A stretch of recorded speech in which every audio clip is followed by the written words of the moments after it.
radio for the masses. Headline edition, July 8, 1947. The Army Air Forces has announced that a flying disc has been found and is now in the possession of the Army. If the game is rigged, change the game. Game changer. I occasionally think how quickly our differences worldwide would vanish if we were facing an alien threat from outside this world. This is Fade to Black with your host, Jimmy Church, on the Game Changer Radio Network and KGRA, the Global Radio Alliance. I need your help to get to the year 1985. You're listening to Fade to Black with Jimmy Church on the Game Changer Network.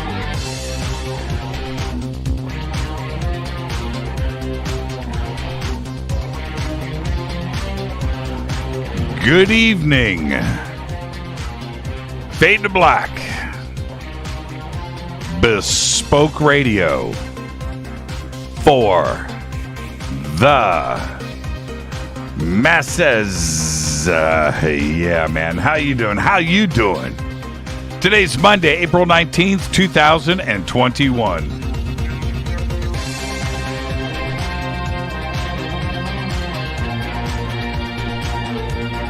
110 days into the new year, only 255 days left. We are live from a bunker somewhere in the middle of nowhere. A total undisclosed location. But it is beautiful. Yeah, man. It's pretty cool. I would like to welcome everybody listening all around the world, all across the United States. Hither and thither, to and fro, back and forth, up and down, east and west, north and south, far and near.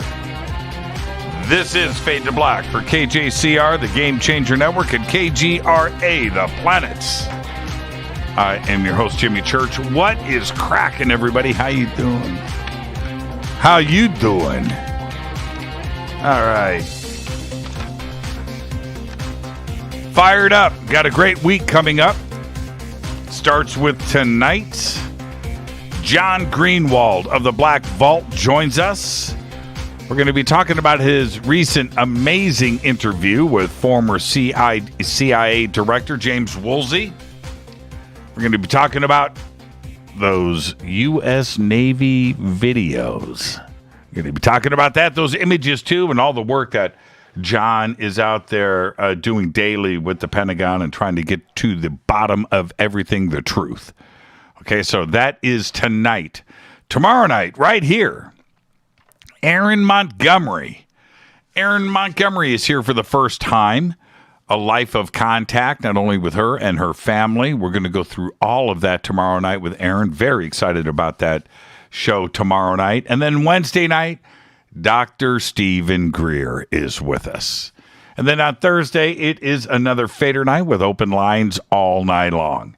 What a great week coming up here on Fade to Black. All right. Now, I wanted to say I watched, this is something I didn't know a whole lot about. I remember hearing about it, but I watched the entire series, documentary series, on Netflix about the biggest art heist in the world, still unsolved, $500 million worth of artwork. It wasn't done in Copenhagen, wasn't done in Paris, wasn't done in London. No, it was in Boston. And a couple of Rembrandts, a Vermeer. Phew, man, 13 pieces of artwork, never recovered. And that happened back in 1990. Anyway, great documentary series, if you like that sort of thing. I do.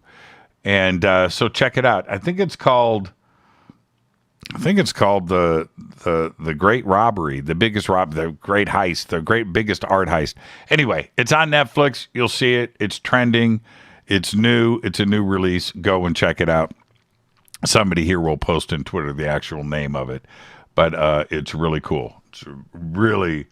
That's a nail biter. Yeah, it's pretty cool. Okay, Where am I at? I don't even know. What am I doing? Crystal skulls. I've got my crystal skulls lined up way over there, but there they are. There's Ingve. And so they're over there. There's Jose.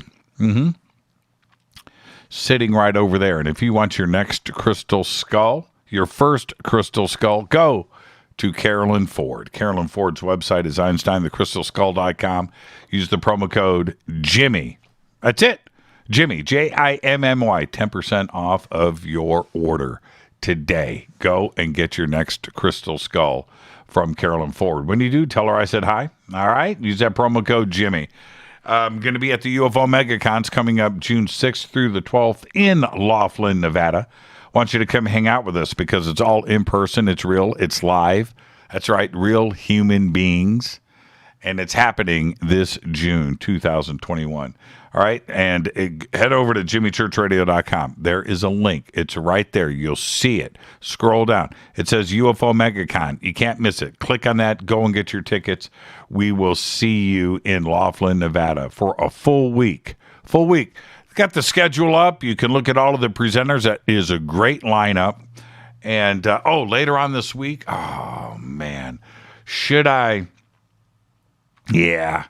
I'm just going to tell you, Thursday night, Fader night, I've got Richard Dolan doing a drive-by to say hello to all the Fadernauts. And he's going to be at UFO MegaCon, along with Billy Carson and Danny Sheehan and, Johnny Enoch. Sid Goldberg is going to be there. It is an absolutely amazing. Sean Stone's going to be a great conference, 7 days.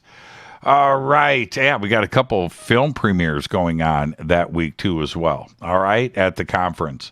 And so it's over at jimmychurchradio.com. Follow me on Twitter at jchurchradio. At jchurchradio. Twitter is just on fire right now. That's a great shot of that guitar pick. Oh, you got my eyeball. Wow, that's pretty cool. That's pretty cool. I'm going to save that one. That's one that you save right there. That's one that you save. That's a good one, Kevin. Oh, man. I'm going to save it because I'll never go back and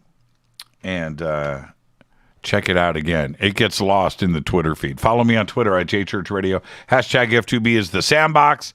Hashtag F2BQ is fade to black questions. Panda Cam. I'm always down for a Panda Cam. Panda Cam. Oh, man, you guys are crazy. You can email throughout the show, Jimmy at jimmychurchradio.com. All right. Let's get to the breaking news. Scientists say a forgotten coffee. That's right. A forgotten coffee that can grow in warmer conditions could help future-proof the drink against climate change. They predict we could soon be sipping Coffea stenophila, a rare wild coffee that tastes like high-quality Arabica coffee, but grows in warmer conditions. As temperatures rise, good coffee will become increasingly difficult to grow. So, studies suggest that by 2050, about half of land used for high-quality coffee will be unproductive. So, good news. Coffee will be here. All right, that's all you need to know. Go tell Al Gore. A French town by the name of Bitche. Now, it's spelled Bitche. B-I-T-C-H-E. Is it bitch? Is it Bitche? Well, they had its Facebook page taken down by Facebook because of its similarity to the sexist slur. Right. Bitchy? Bitche? Bitch? The small town near the border of Germany had been begging the social media giant for almost a month to uncensor its page, which the company refused to do until last Tuesday. The president general manager of Facebook France has personally contacted the mayor to inform him that the city of Bitche and their page has been published again and to apologize for any inconvenience that it may have caused. Isn't that nice? Town officials said the page was taken down because it violated Facebook's terms of service. Officials said they were forced in the interim to create a new page dubbed Marie 57230, a reference to the town's zip code. Some things you just can't make up. Well, it has happened. The aerial exploration of Mars has begun. NASA's Ingenuity helicopter lifted off of the red planet early this morning, performing the first ever powered flight on a world beyond Earth. The 4-pound chopper was scheduled to rise from the floors of Mars' Jezero crater at 12:31 a.m. Eastern Daylight Time today, right? Last night. And they were hoping it would get a maximum of 10 feet above the red dirt and land after roughly 40 seconds in flight. At about 6:15 a.m. Eastern Daylight Time, data came down from Ingenuity via NASA's Perseverance rover that Ingenuity had hit its marks. The first photo showed the helicopter's shadow on the Martian surface below. It's pretty cool. It's black and white. While the Perseverance rover captured stunning video of the historic flight on Mars. Now, the video's cool, but there's like two glitches. There's a glitch. You can see Ingenuity's fired up, the blades are going, and then it just goes, bleh, and then it's up here. You don't get to see it, fly. I was really bummed about that. And then the landing. So it's up, and then it just, next shot, it's on. Did they edit the video? Did they edit it? Was there something going on? Well, conspiracy theorists, I'll leave that part to them. Let's get this show cracking. Happy birthday to the one and only Tim Curry. Tim Curry today is 75 years old. Holy crap. James Franco today is 43. And I know what you're saying. Hey, what has James done? Well, you know what? He's done a lot. But his series, 11/22/63, is incredible. James Franco makes the list. Hayden Christensen is 40. Of course, Star Wars, but that wasn't his best movies. No. Shattered Glass. And if you haven't seen it, go check it out. Kate Hudson today is 42. Wow. Producer Eddie Kramer, one of the greatest of all time, today is 79. Of course, he produced Jimi Hendrix, Led Zeppelin, Kiss, Rolling Stones, David Bowie. Yeah, Eddie Kramer today is 79. Our dead guy's birthday today is, I need a moment of silence, please, for Dudley Moore. 1935 to 2002, died at the age of 66. Dudley's career as a comedy film actor was marked by hit Hollywood films like Foul Play, 10, and Arthur. For Arthur, he was nominated for an Academy Award for Best Actor, but he won a Golden Globe Award for that, and he received a second Golden Globe for his performance in Mickey and Maude in 1984. It was in April 1997, after spending 5 days in a New York hospital, Dudley was informed that he had calcium deposits in his brain. In September 1997, he underwent quadruple coronary artery bypass surgery, and then he suffered 4 strokes. It was incredible. Dudley died on the morning of March 27, 2002, as the result of pneumonia and immobility caused by palsy in Plainfield, New Jersey, at the age of just 66. Happy birthday, Dudley. On this day in history, 1995, a day we'll never forget, a massive truck bomb explodes outside the Alfred P. Murrah Federal Building in Oklahoma City. The blast collapsed the north face of the 9-story building, instantly killing more than 100 people. Here's your Fader fact. All right. There have been actual scientific studies comparing apples and oranges in order to prove that you can, in fact, compare apples and oranges. The results of the studies show that you cannot compare apples and oranges. That's right. And that is your Fader fact. Now it's time for me to hit this River Moon coffee.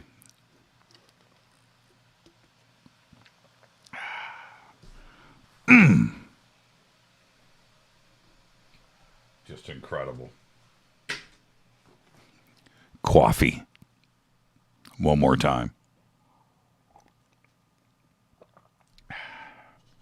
rivermoonwellness.com. I like my coffee, Doc. I do. I like my coffee, Doc. All right. Tonight, very special guest John Greenewald of the Black Vault joins us. We're going to be talking about his recent interview with former CIA Director James Woolsey. And also, those recent U.S. Navy videos and images. And what has John found out? All right. All right. Tomorrow night, Aaron Montgomery is here for the first time. And what's really funny, should I say this? Should I give a little anecdote?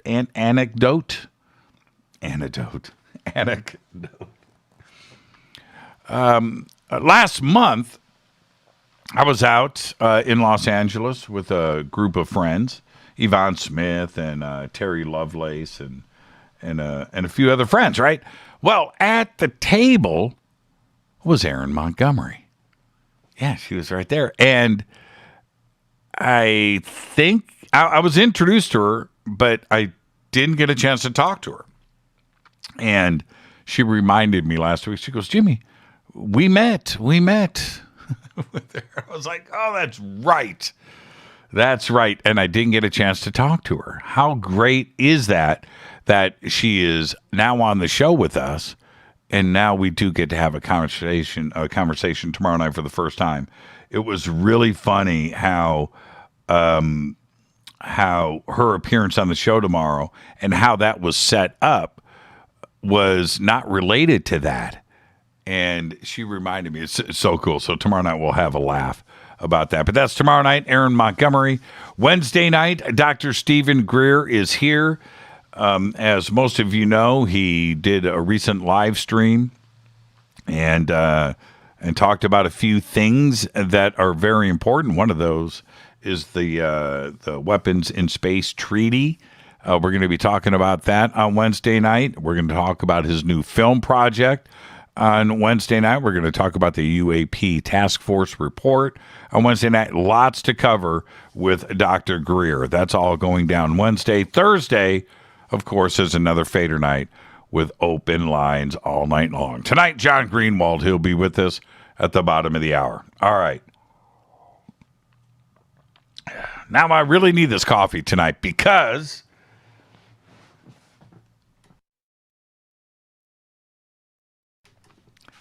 I have no patience these days. I really don't. I've got no patience.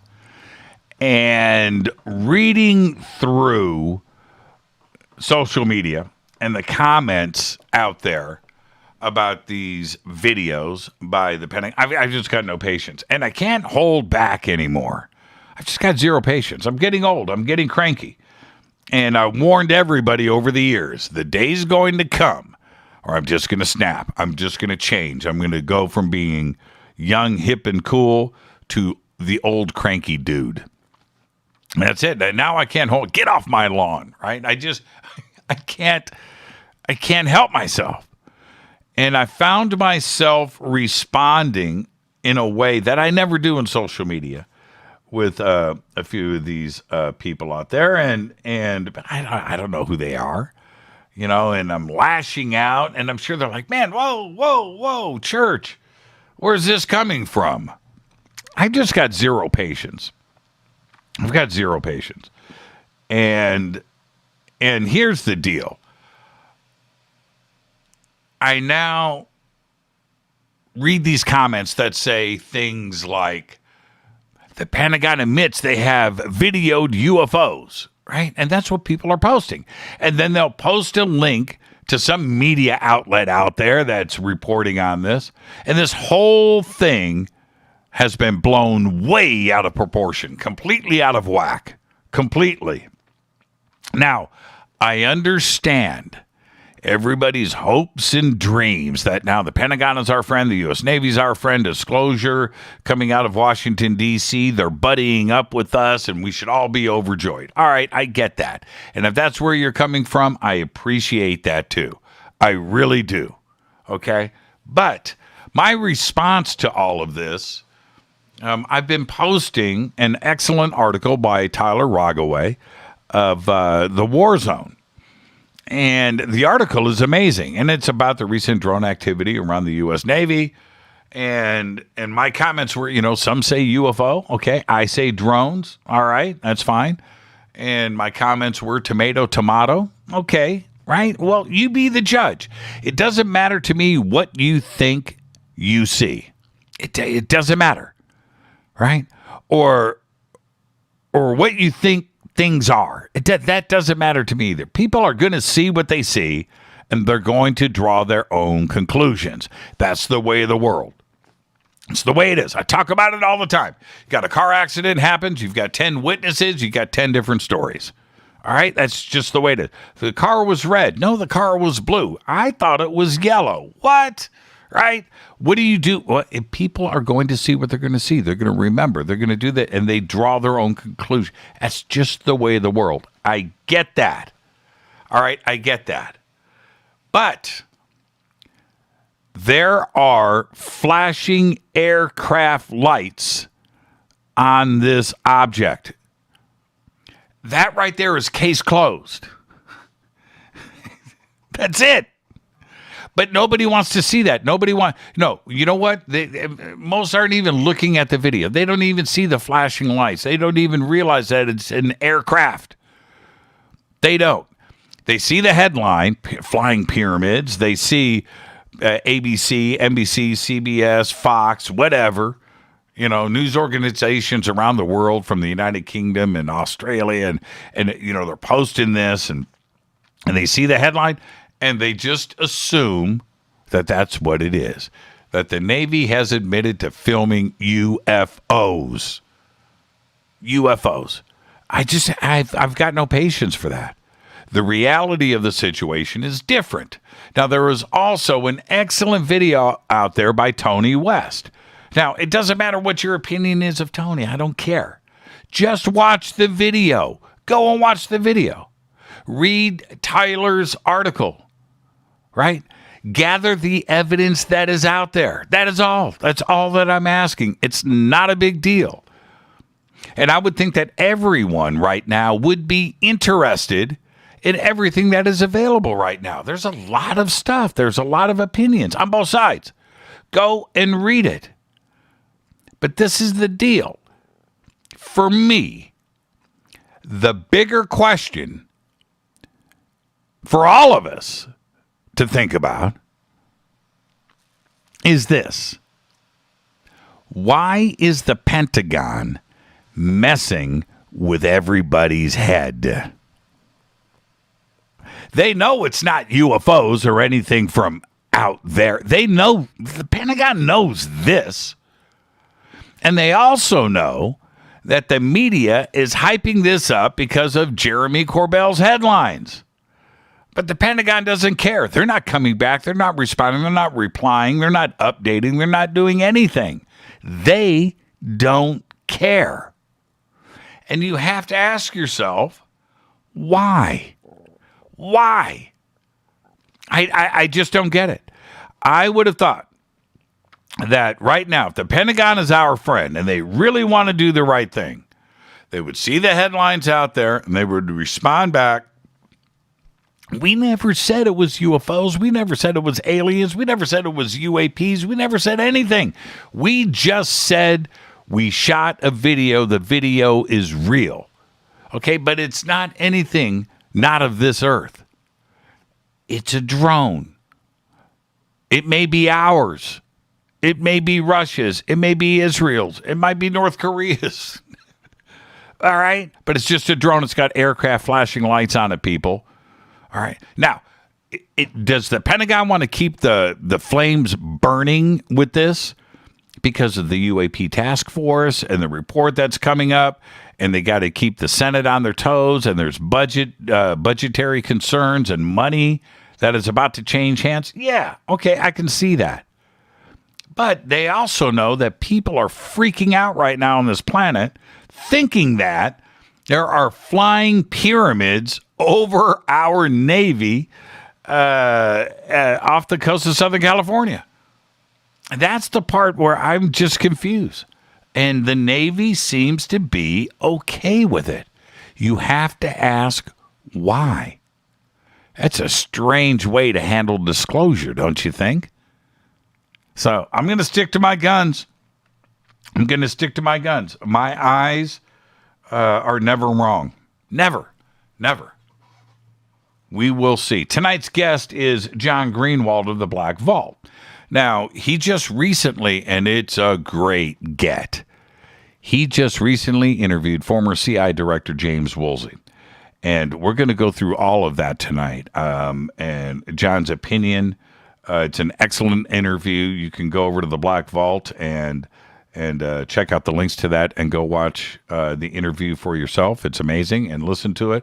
There's that. But also, John has been back just grinding on the Pentagon about these videos and about a lot of other things. So we're going to be going through all of that tonight. And what does John think? All right. Now, John's a very responsible journalist. He's out there fighting for us every single day.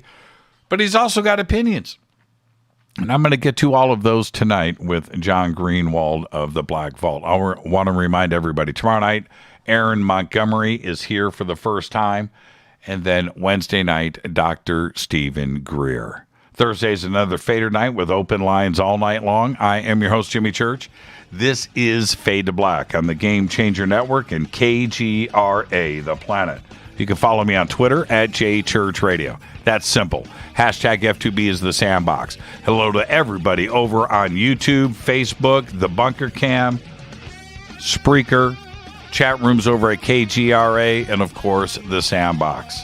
I'll be right back after this short break with tonight's guest, the one and only John Greenewald. Stay with me. I'll be right back.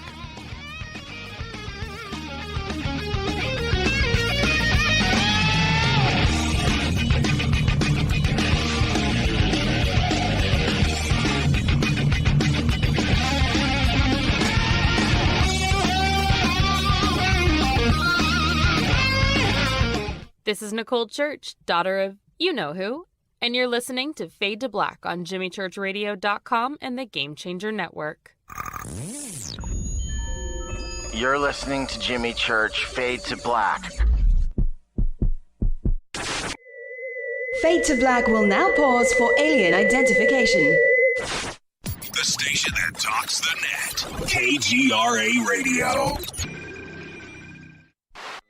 Introducing the Game Changer blend from River Moon Coffee that delivers a customized blend made specifically for the Fadernauts. If the game is rigged, change the game. It's a bolder cup with some bite. Game Changer is the coffee of choice for those that prefer an organic dark roast that is slightly lighter and milder, but it's still dark. With wild notes of pecans and chocolate with a rich, balanced, full-bodied cup that is roasted to perfection for a great coffee to start your day, as an after-dinner coffee or anywhere in between. Artisan, small batch roasted to perfection. USDA certified organic, all River Moon coffee is freshly roasted and packaged in the USA. Just go to rivermooncoffee.com or click on the banners over on our site and use the promo code F2BBLEND for 15% off of your order today. rivermooncoffee.com. This is the only way forward. This is Fade to Black. Make contact. KGRARadio.com. This is Jimmy Church of Fade to Black, and you can get our podcast for just $2 per month. All you have to do is click on the podcast banner over at jimmychurchradio.com. Hi, folks. It's troubling times, and fear is pushing emotions, which in turn pushes health the wrong direction. Do you ever get an ache because life is uneasy? Try Life Change Tea at getthetea.com. Life Change Tea works on your digestive tract, helping to move food through quicker and comfortably so your health is spot on. Life Change Tea may not help with world issues, but it will help with your digestive issues. A glass a day helps keep the intruders away. So, change your life today. Log on to getthetea.com. That's getthetea.com. If your health game is off, get on by ordering Life Change Tea. Getthetea.com. And while you're on our site, look around at the great non-GMO organic supplements. And if you're a sales shopper, go to our specials page and see what's for you. I've been drinking the tea for 12 years and I'm sure glad for its health benefits. Again, that's getthetea.com. Getthetea.com. The tea that makes you go. Fate or not, when you think about the future of our country and where we're headed, do you wonder about the food supply? I do. Disruptions in the food supply chain could be disastrous, and they usually occur with little warning. That's why the smartest thing you can do today is to stockpile emergency food, water, and other essentials. I personally recommend My Patriot Supply. They're the nation's largest emergency preparedness company, serving millions of customers for more than a decade. In fact, they're the only source my family trusts for our preparedness plan. You should too. Right now, save 20% off a full 4-week supply of delicious meals that provide 2,000 calories a day. Saving 20% helps too, doesn't it? Especially now. So go to preparewithjimmy.com and get ready. That's preparewithjimmy.com. There's no time to lose. Do it now. 9 out of 10 geneticists agree. Fade to Black is not your father's radio show on the Game Changer Radio Network and KGRA, The Planet. Hi, this is Rob Reiner from Anvil, and you're listening to JimmyChurchRadio.com. What's up? I'm Chris. What up? This is Kyle Massey, and you're listening to Jimmy Church Radio.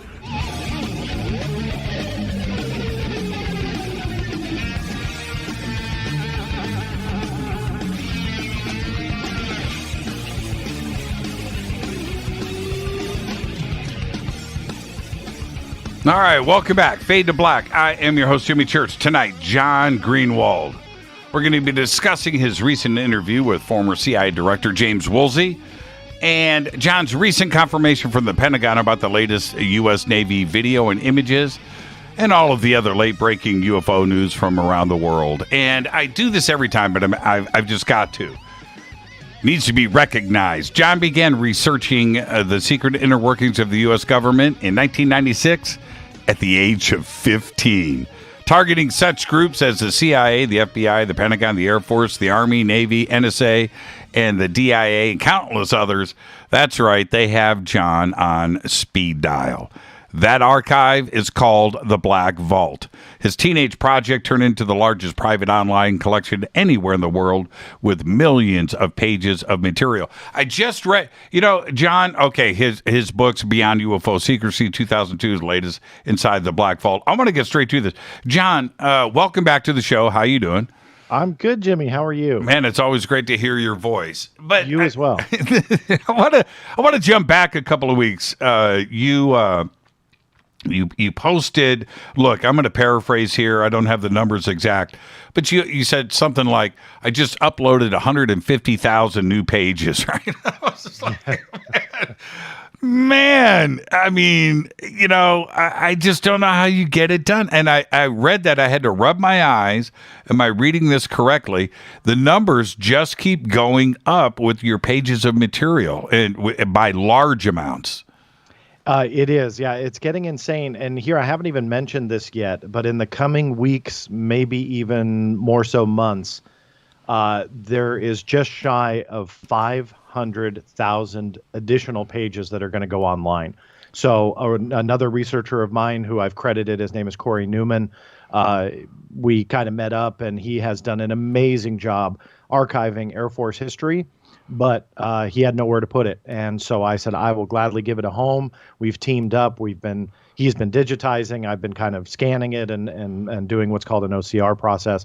But yeah, we've already put up a couple 100,000 pages in the last couple of weeks, and there is near 500,000 more. So it's a lot of information, but mind-blowing, all sorts of stuff from UFOs. There's a lot of UFO references that have never been seen before, all sorts of Air Force history, aircraft.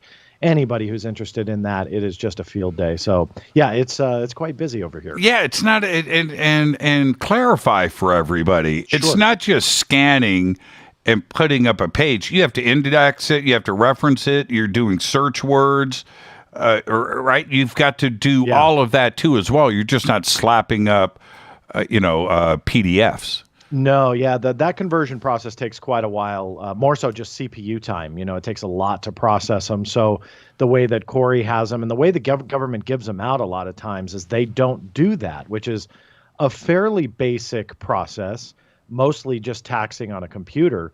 But it's like they don't want you to be able to have easy access to this stuff.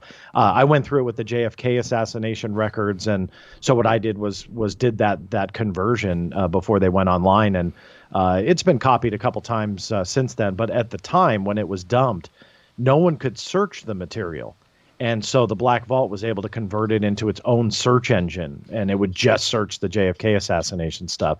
So there's a lot that goes into getting those documents, putting them online, and making sure that everybody can access them easily, because they're kind of useless when you just have unsearchable PDFs. But when you start making them searchable, put them into search engines, makes it a lot more valuable. Yeah, I remember the old days of the Black Vault, man. I just have to click on a page and read it, and we didn't have all of the technology built into your site that we do today.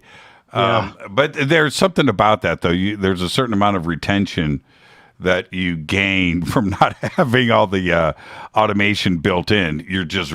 Now you're forced into reading the pages, and you don't know what's going to be there. And there's a certain tension to that, which is pretty cool.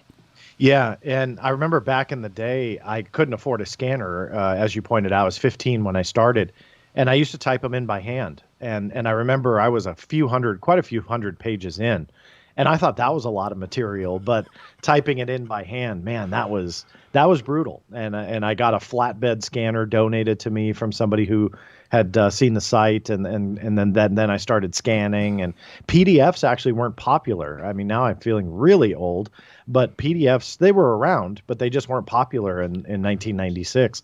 So I was putting stuff up in just images, and you would have to program every single image. So you press next page, and it would go and load the next page. And man, it got incredible with the amount of work. So thankfully PDFs took off, because that made it a lot easier. I can't imagine. So you're sitting there, you're 15, 16, 17 years old. You get the new flatbed scanner, which back then was a really big deal, right? Yeah. It wasn't USB either, right? You had those dongles, things going in the back. Giant, like 900 pin Yeah, connectors. right. So you got that going, and then you've got a stack of 2,500 documents, one at a time, man. Lifting up the lid, putting it down, flipping it down, hitting scan. Yeah, that was at the time. You're like, wow, this is saving a lot of time. This is fantastic. And now you look back and you go, oh my gosh, how did I? Why didn't I tear a rotator cuff just constantly doing the same motion over and over and over? But, it's amazing to see how technology is, not to geek out on you, but to kind of see the rendition of what the Black Vault was in the mid to late 90s and then through the 2000s and what it is today. And, by the end of 2021, I'll definitely break the 3 million page mark. And who knows how far beyond that I'll go. But it's just amazing to see that technology, because back then, I couldn't store more than 1,000 pages, with the amount of space that I would get allocated, and sounds geeky, but it just shows you how much technology has changed.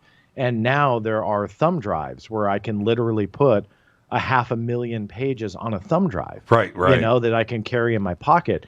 When you really start thinking about that, it's pretty incredible. The kids nowadays, they go, yeah, Dad, that's, I totally get it. But No, back then it was totally different. I can picture like your mom and dad feeding you through the bedroom door, and you're in there for a week. Yes, there was just a stench coming out of the exactly. No, I never got like that. But there were a couple times I remember pulling all-nighters when I shouldn't. And Dad worked for Rocketdyne on the space shuttle, and he was up very, very early every morning. And I remember a couple times where he was upstairs, I was downstairs, and I would hear footsteps. And I'm going, oh my God, my dad's up to go to work. I got to go to bed, and you get an hour's sleep and you go to high school. And that was probably why I didn't do as good as I should. But hey, whatever, here we are. Yeah, we don't have that kind of energy these days. Speak for yourself, Jimmy. No, I need my sleep, man. I need my sleep. Okay, well, now let's talk about. I want to start with James Woolsey, and I know that the audience tonight is hoping that we're going to jump right into the U.S. Navy videos. We're going to save that for later because that's going to probably be a longer conversation. But with James Woolsey, now I know he was, I'm just going by memory, but he was the director of the CIA under then President Clinton, correct? Like 93 to 95, right? In that period, am I right? Yeah. Mm-hmm. Okay. Wow. Okay. There you go. And that was just before the Black Vault and the internet started to take off. And what's surprising to me, if he would have extended that out to like 97, 98, maybe you wouldn't have got the interview because he would have said you were the pain in my butt back then. Yeah. But it's funny you say I've never thought about it that way, but you're probably right. Yes. And so how do you get somebody like James Woolsey? How is that email? How do you reach out? What do you say? Well, I mean, I'll be openly honest. I didn't think I would get the interview, but I thought, what's the harm in asking? He was coming out with a new book, which always helps, as you know, because they want to do publicity. But it was an interesting premise where he was talking about the JFK assassination. Now, this is a former CIA director, as you noted, so it's not every day that they're talking about one of the biggest conspiracies that points the finger at the CIA, and here's a CIA director willing to talk about it. But on top of that, he was going into his work with his co-author who recently passed away, who was a Soviet agent, spy agent. And he defected and came over, and they somehow met and became friends. And I got some of those details, but you can tell, he wasn't willing to share all of the details about how he and the Soviet defector met. But they teamed up together, and they wrote this book on the JFK assassination. And essentially the nutshell theory was Oswald was trained by the KGB to take out Kennedy. And the Soviets started, Khrushchev started thinking, hey, look, if we pull this off, and we think we will, we're looking at potentially not only a huge war, but a nuclear war. So we can't do this. And as Woolsey kind of proposes in this book, Khrushchev says, look, we can't do this. They kind of did the whole nine and started to pull back. And Oswald's like, nope, I'm going for it. And he went for it. And he thought he'd go back to the Soviet Union a hero and this and that. So the conspiracy was not what we are kind of, what we know in more pop culture references, that the CIA did it and the government was involved and they hired the mob. Rather, his conspiracy was a Soviet one, and the Russians, when it was a collusion between that and so on. Now, I'm not going to say that I buy into that, but that was why I wanted to reach out to him. And it wasn't on my agenda to ask him about UFOs. But then, I had to start once I scored the interview and I fell off my chair. I was like, oh my God, he said yes. What do I do now? I have to schedule it. So everything got locked down. And then I had reached out to his PR people and I said, hey, do you mind if I ask him a question or two about UFOs and UAPs? Former CIA director John Brennan was just on the record about it, a couple other high-ranking officials. And so that was how I kind of weaseled my way into asking about that.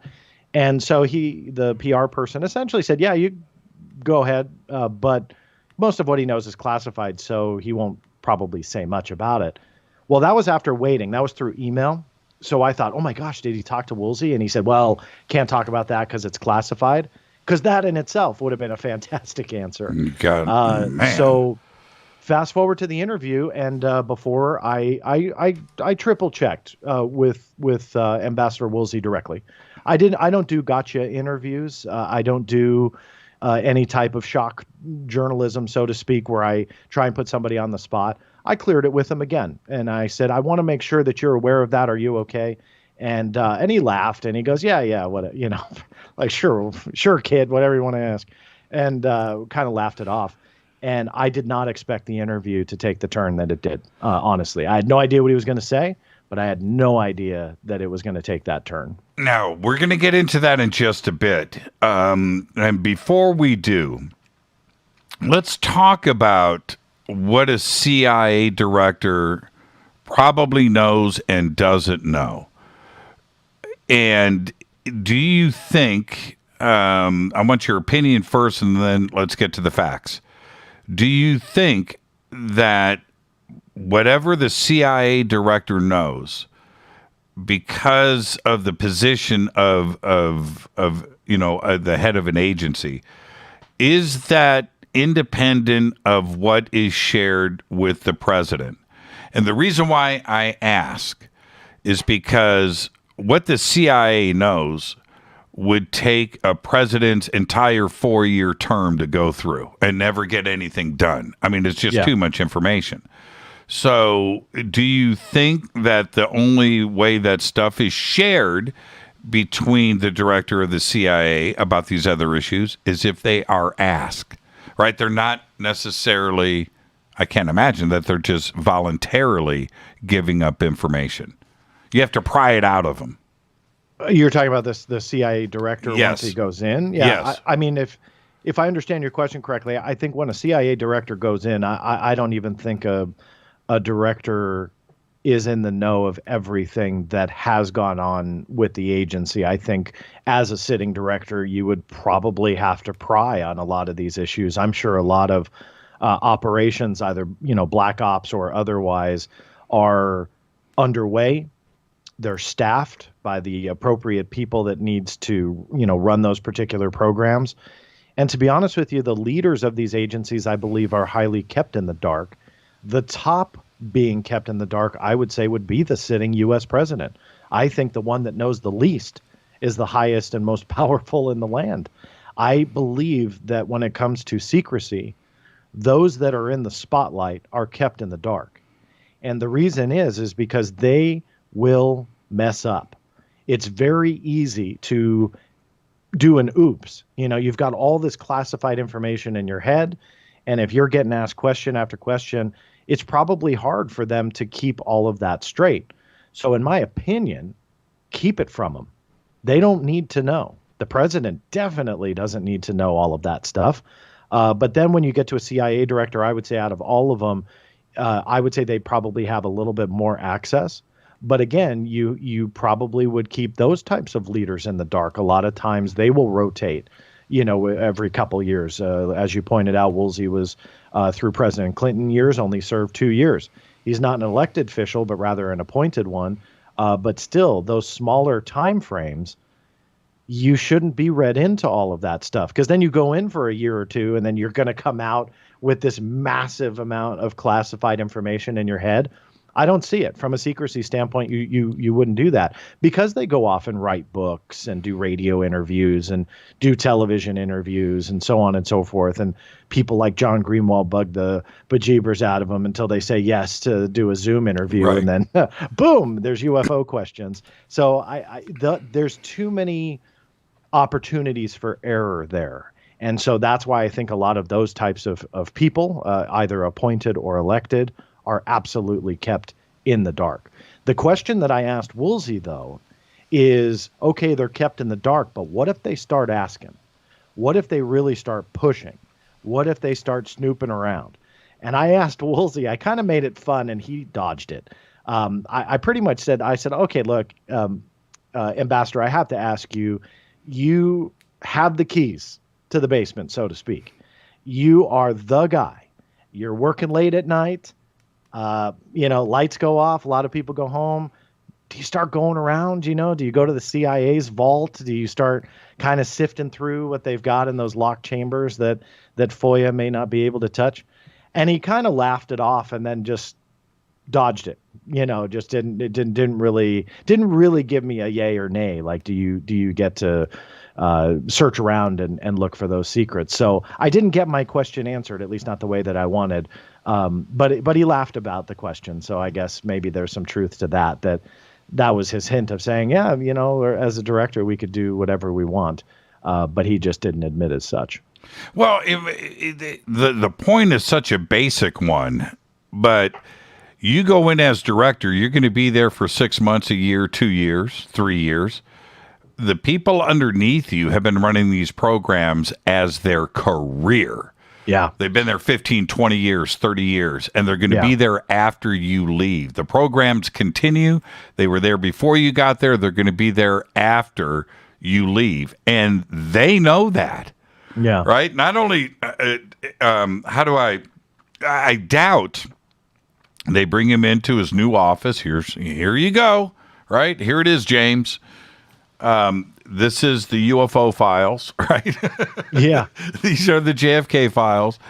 Here's the files on Elvis, right? I don't think that's how it's done. I really don't. They're there to make decisions about things that are ongoing at that moment and moving forward, right? And moving forward, yeah. And politicians, again, I feel are very much in the same boat, where they are there for that short amount of time.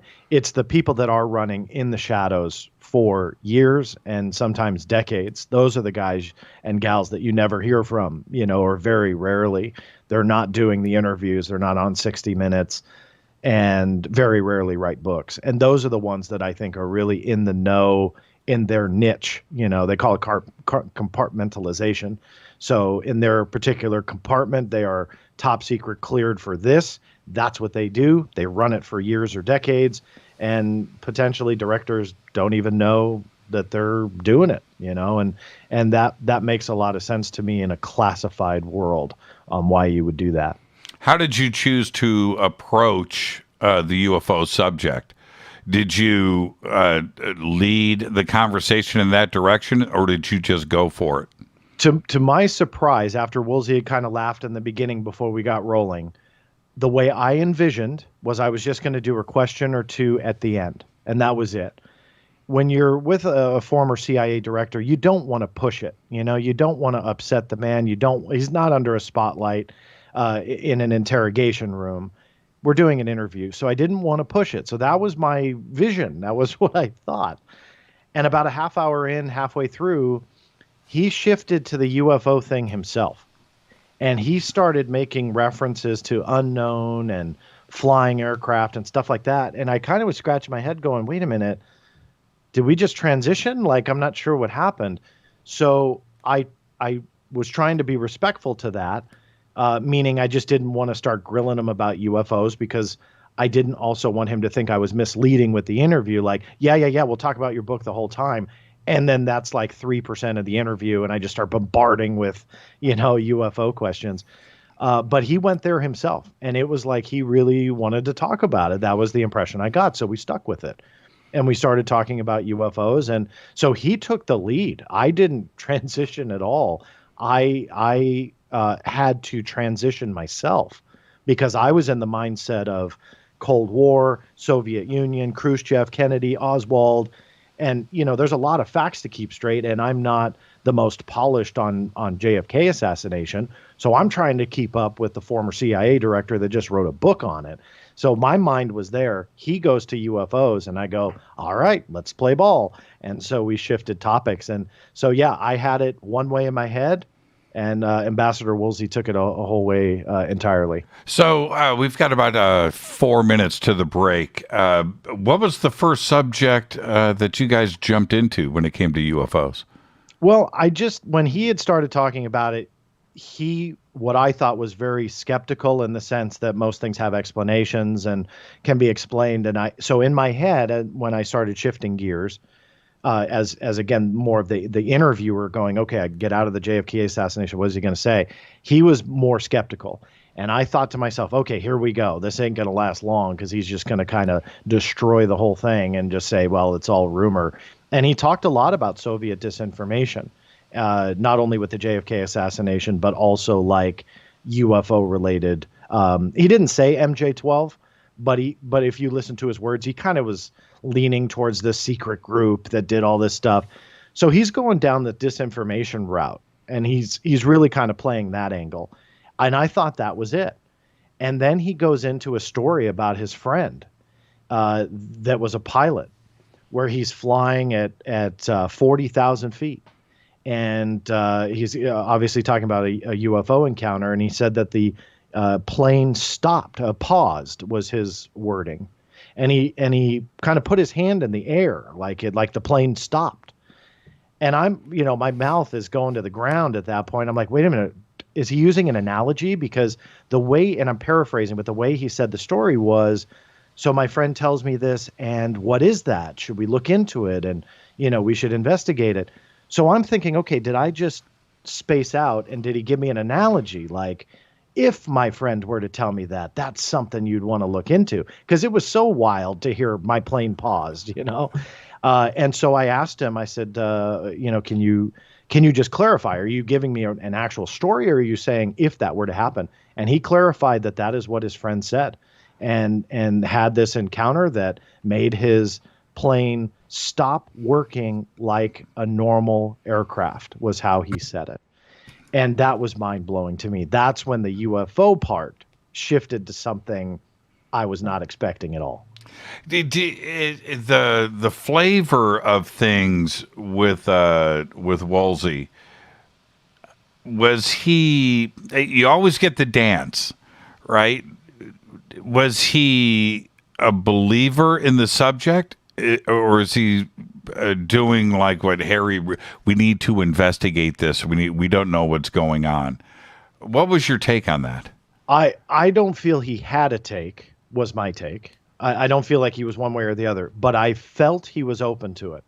And at one point he says, towards the end, when he was summarizing everything, he says, look, in closing, he's like, I just hope that we could essentially be friendly with whomever, whatever this is. And he even used the word creatures from somewhere else. So it was like, and at this point, again, I'm shutting my mouth going, oh my gosh, is he really saying this? But it's that, to me, showed the openness to the topic. He didn't say he was a believer, but I truly walked away from it not thinking he was a denier either, and that he was open to it. And what I took away from that part of it was, hey, if this turns out to really be something else, from a land far, far away from the planet Earth, that we just don't shoot it out of the sky. That was what I took away with my interview with him, of him saying we should be friendly. I hope we can do that, even if they are creatures from somewhere else. And the word creatures was his quote. Creatures is what he used. So I need to take our break right here. Let's get this in. Our guest tonight, John Greenewald of the Black Vault. Now everybody can go over to theblackvault.com. It is theblackvault.com, not his Twitter handle. You can go over and check everything out, including the interview with former CIA Director James Woolsey. I'm your host, Jimmy Church. This is Fade to Black. Stay with us. We'll be right back. More with John after this short break. Stay with us.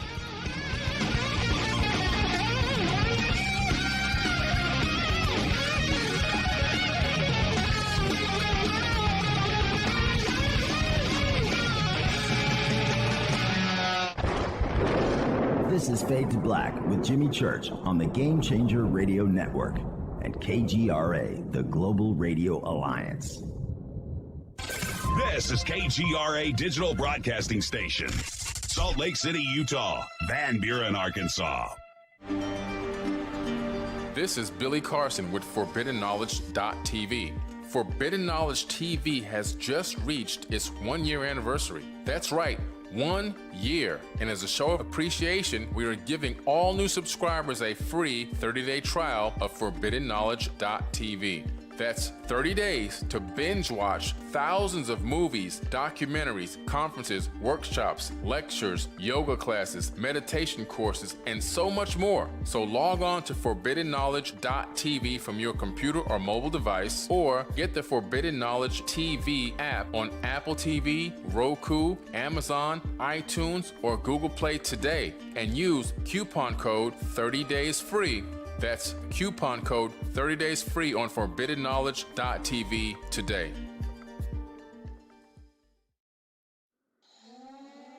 Listen, I know, and you know, that you've always wanted your first crystal skull. Or maybe you're a collector just like me, but you just don't know where to go to find the real thing.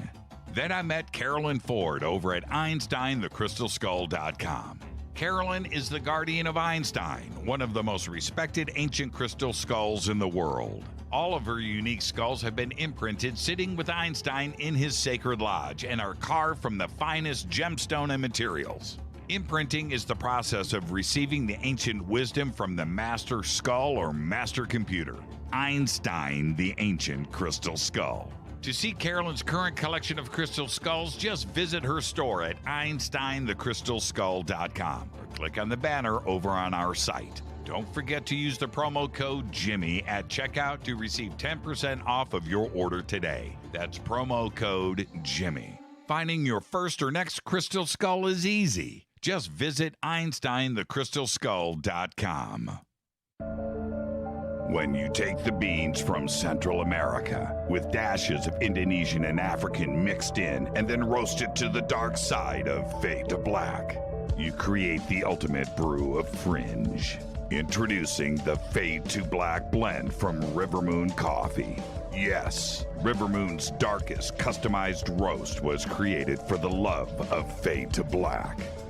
The alchemy of masterful roasting and smoking the beans is in every sip of this full-bodied, dark Java. I need my coffee dark, deep, with distinct bittersweet chocolate highlights, just like the bunker.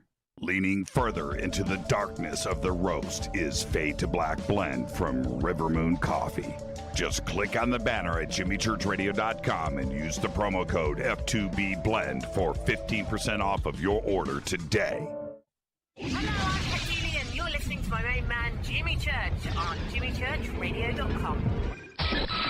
Hi, this is Ray Hobbs here, repping the planet, and you're listening to my good friend, Jimmy Church, Fade to Black, on the Game Changer Network and the KGRA digital broadcast station. This is Toby Kebbell. You're listening to JimmyChurchRadio.com. Don't hurt me, Jimmy. I'm only little. Hey, I'm Adrian Grenier. And this is Ari Gold. We're the Honey Brothers. Yes. We are also Honey Brothers. Hey, I'm Adrian Grenier. And I'm Ari Gold. We're the Honey Brothers. And you're listening to Jimmy Church. The Revolution. This is Jimmy Church of Fade to Black, and you can become an official Fadernaut by just going to our membership section at jimmychurchradio.com. Hello, this is Serena Wright Taylor from Conscious Life Expo, and you're listening to Fade to Black with Jimmy Church, who holds the Lucky Pony record for the best astrological chart since 1963. True story.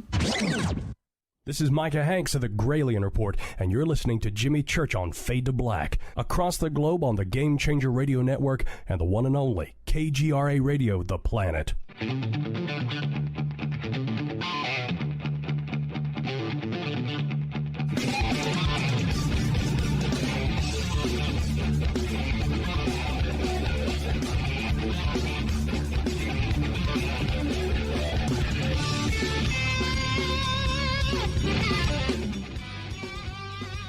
Welcome back, Fade to Black. I'm your host, Jimmy Church. Tonight, John Greenewald is here of the Black Vault.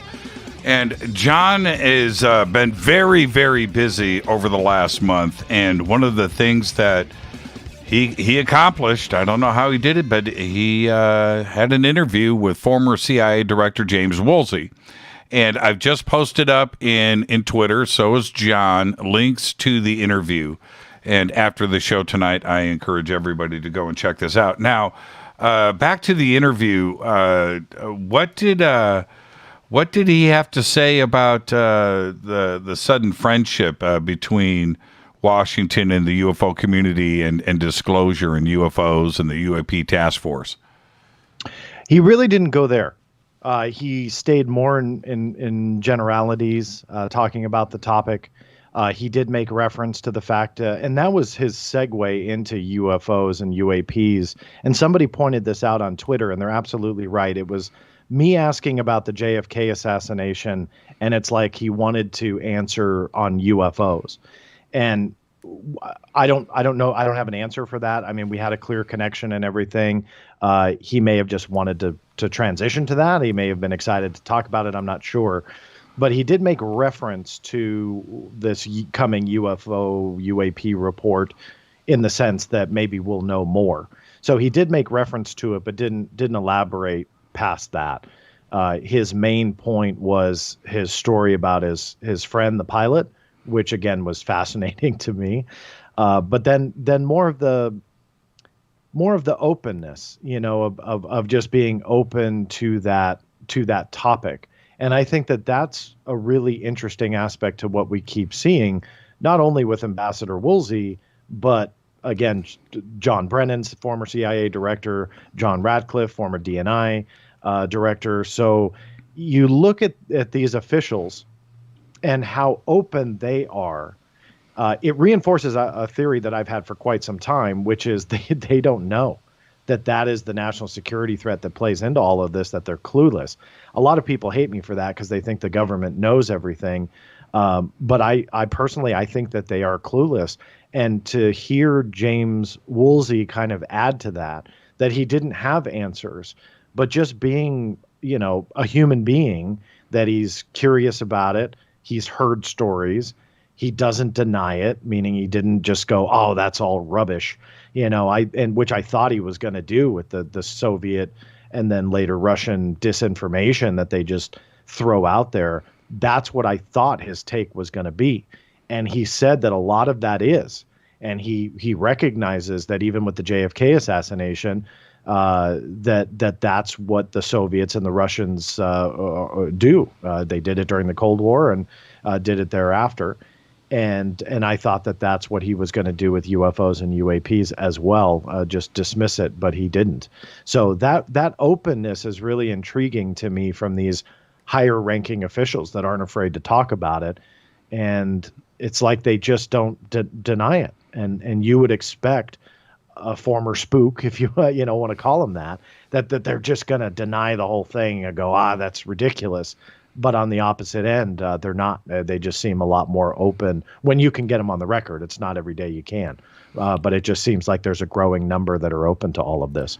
It seems to me that these heads of the agencies, NSA, DIA, wherever you want to go, CIA, the NRO, that when they get the real info, right? They read a page and then the reality is so big to them that their heart probably just about explodes out of their chest, and they realize the seriousness of the implications, and there is no way they will ever discuss it ever for the rest of their lives. That reality hits them in the face. And it's like the biggest thing ever in the history of the world. And once they are exposed to it, there's just no way. And they're always going to take a nonchalant attitude about it forever. And that includes Ratcliffe and that includes Brennan, where they alluded to these things and to the knowledge. But no, there's just no way they're going to cross that line. Yeah, and that's part of the reason why I think that they would just be kept in the dark, is that let's just say all of this is true in the sense that they are actively covering up an extraterrestrial presence and they know it, right? It's buried deep in the black ops world and funded by black budget and this and that. Let's just assume for a moment that's all true.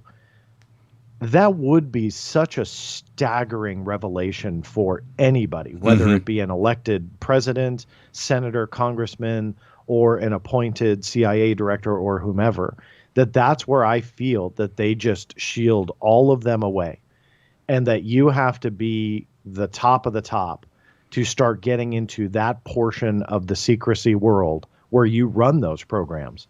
And I don't know what I don't think I know what your thoughts are on Bob Lazar, but that's why I have a problem with someone like Bob Lazar just coming out and talking about all these stories. And, I saw all these alien craft and this and that. I just think that that's not even feasible. I mean, if you're at a level where you can see that, my guess is you probably won't be seeing the sun that much, and that scene in Independence Day is so classic where, you see the scientist who's got this long grungy hair and you can tell that they just keep him locked 30 floors underneath Area 51. Obviously fiction, but that's kind of what I envision with this, is that you then all of a sudden, if you are the secret keepers, you are going to be locked away. You can't mess up. You can't go in silhouette on a local TV channel and spill the most closely guarded secrets this nation has, and nothing happens to you. I just don't buy it. And we have examples to show what happens when people do spill secrets, and they go in hiding, and like in Edward Snowden, and so that you don't get away with stuff like that. So that's why I feel if you are touching that material, you and I probably will never know who they are. Well, there's the other scene in Independence Day that's equally as telling. And not to make two Hollywood references inside of 60 seconds, but, that scene where they're on Air Force One and the president, there is no such thing as Area 51. And, that's not exactly accurate, sir, right? And that right there is probably as telling as it gets, fictionalized or not. I think that's where the reality probably is hitting. Yeah, and I think that there's a lot of truth in Hollywoodized films. You find a lot of truth in those types of scenes. But absolutely, I think, nowadays the presidents know about Area 51. It's been declassified, but I bet that there's a lot of other underground facilities, or at least we know for a fact they are, underground facilities in operation doing all sorts of things. I did a show for History Channel where we explored that very topic. And we went to Greenbrier, where we got to go into this once highly classified, top secret facility that was underneath I think it was like a 4 or 5 star resort. And it operated for quite some time, and no one knew. And it was on top of a resort where people were going and playing golf and spending nights in hotel rooms. And underneath was this full operation underground facility. So things can happen literally in plain sight. Not only does the general public not know, and they're literally walking on it, but the elected leaders don't know either, because they just don't have that need to know. And yeah, that was a classic scene, and one that I think definitely rings true. Well, the Air Force didn't want that scene in the movie. Yeah, there was a lot of pushback, and they ended up doing that scene, and then it was after that Area 51 was officially disclosed. Mm-hmm. Yeah, sometimes it's silly that it takes decades for things to be acknowledged on an official capacity. And Area 51's a prime example, where they had this thing in operation since the 1950s, and they were doing tests of aircraft and so on and so forth. And obviously it was quite a few decades thereafter when they finally declassified it. But it does just go to show you that it doesn't matter what the public knows or doesn't know, or think they know or think they don't. If the government and military just doesn't want to tell you, they're not going to tell you. And you can know that it's there. You can drive up to the gate, realize that there is a base there, and they go, sorry, there's nothing there. And you realize the lengths that they will go to hide something, even though they know that everyone knows that base existed when they were trying to cover it up, and yet they would still hide it. Why do you think the conversation has shifted now to where the public's perception,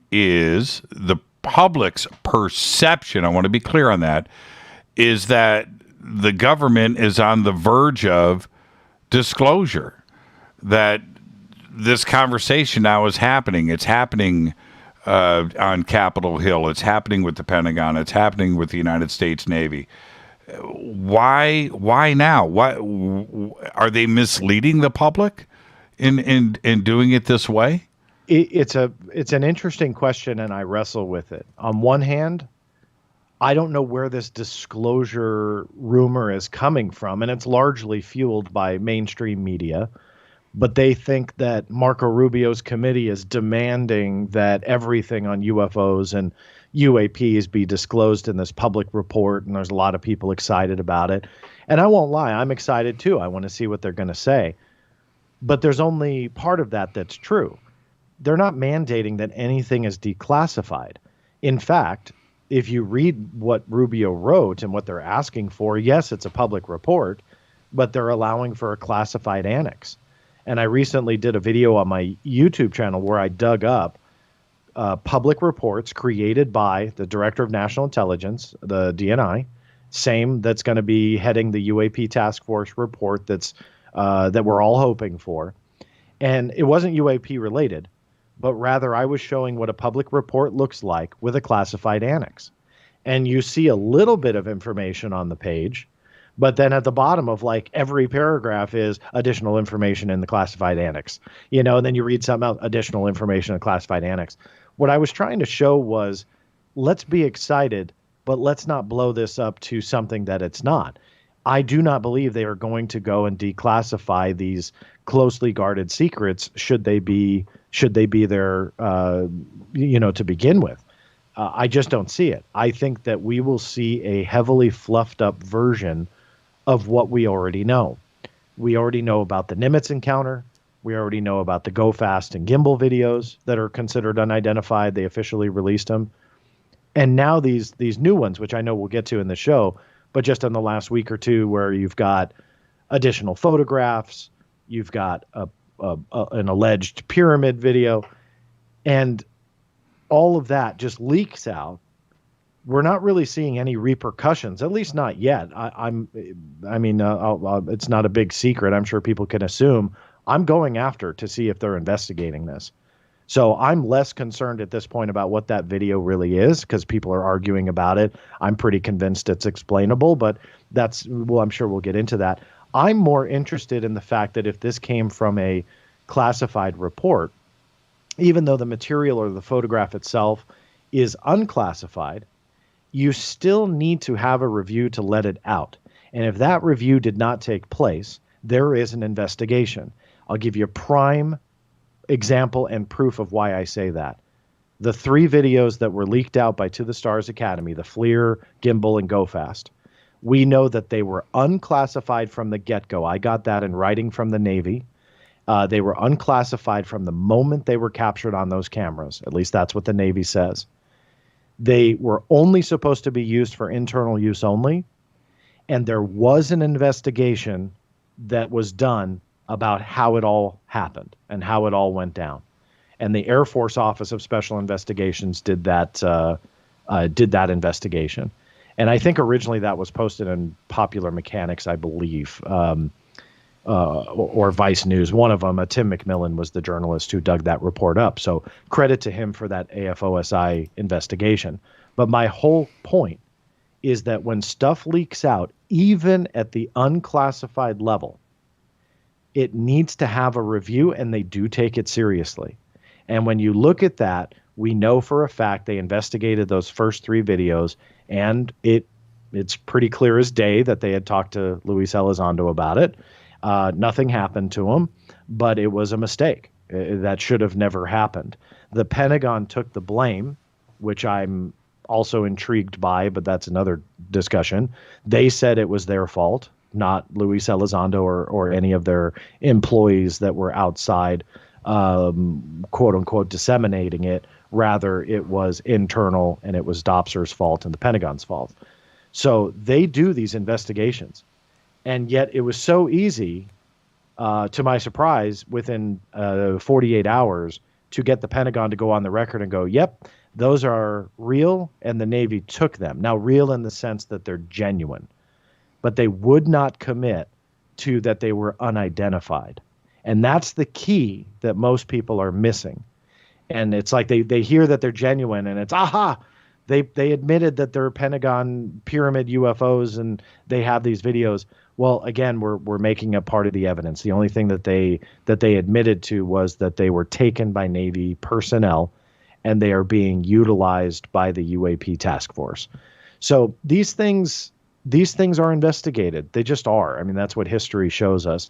Even at a unclassified level, when stuff is considered what they call for official use only, that's not considered classified information, but it could still be exempt from disclosure. And what that means is you have 9 FOIA exemptions, and that's essentially your menu to choose on why you're going to withhold information. If the information does not fit into any of the 9, then FOIA allows it to go out. And that review never took place on the leaked material. So unclassified or not, that doesn't matter. That will, in my opinion, that'll likely be investigated. Now, how does a video like that is part of a report getting ready and prepped for Congress, how does that get leaked? Yeah, your guess is as good as mine, because the other part of where I wrestle with this is this intentional?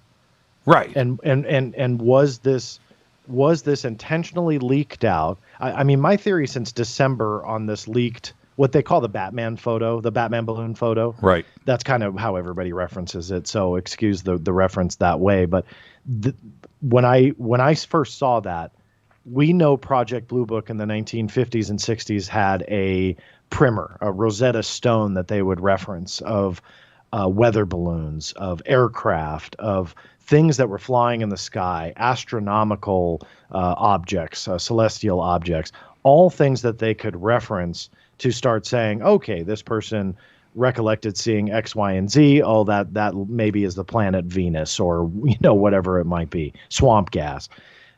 We know that for a fact. So we can look back at a verifiable history and now look at new material coming out.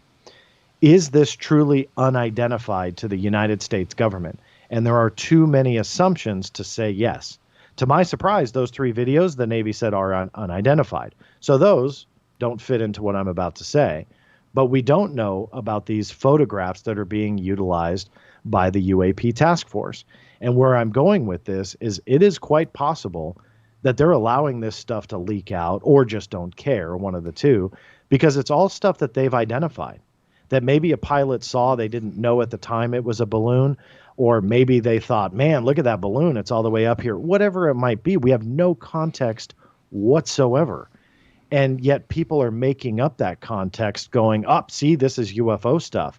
Well, not necessarily. And if you read into the Pentagon statements, they say that objects are often, and I'm paraphrasing this part, but often categorized as UAP, but to be later identified.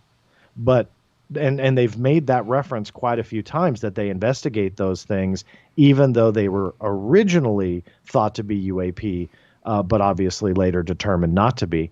I'm wondering if that's what we're seeing. I'm wondering if these are balloons and drones. And, I'll probably get hate mail for saying this, but it's really odd that the original paperwork describing the gimbal, the FLIR, and the Go Fast say drones and balloons. The exact argument that we're seeing now with new material leaked out, and it's drones and balloons, and very convincing arguments of such. And so is this part of a disinformation campaign? Not to sound conspiratorial, but it makes sense from an intelligence standpoint. Just let that stuff go out there. Just keep throwing it out there. Let people start going hog wild with these theories. And then when you look at foreign powers, our adversaries and, even our allies, they look at that and go, wow, are the Americans really that dumb? Like, can they not identify a drone, a balloon, a blimp, or whatever? Do they not realize that this is just a camera artifact?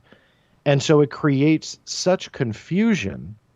To me, that is the definition of counterintelligence.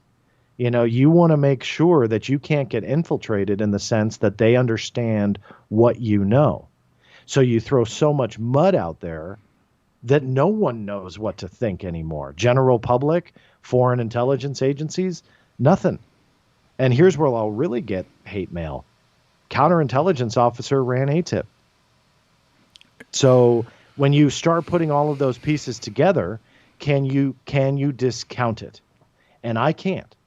I honestly, I can't. There's no evidence to show that they're not playing a game. The Pentagon, that the Department of Defense is not playing a game. Why won't they say if these are unidentified?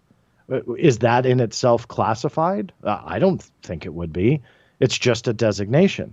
And yet they are strategically holding that back. Why? Well, and they know what the media has been doing in this last week with this story. Flying pyramids, right? Pentagon confirms UFO video over and over again worldwide.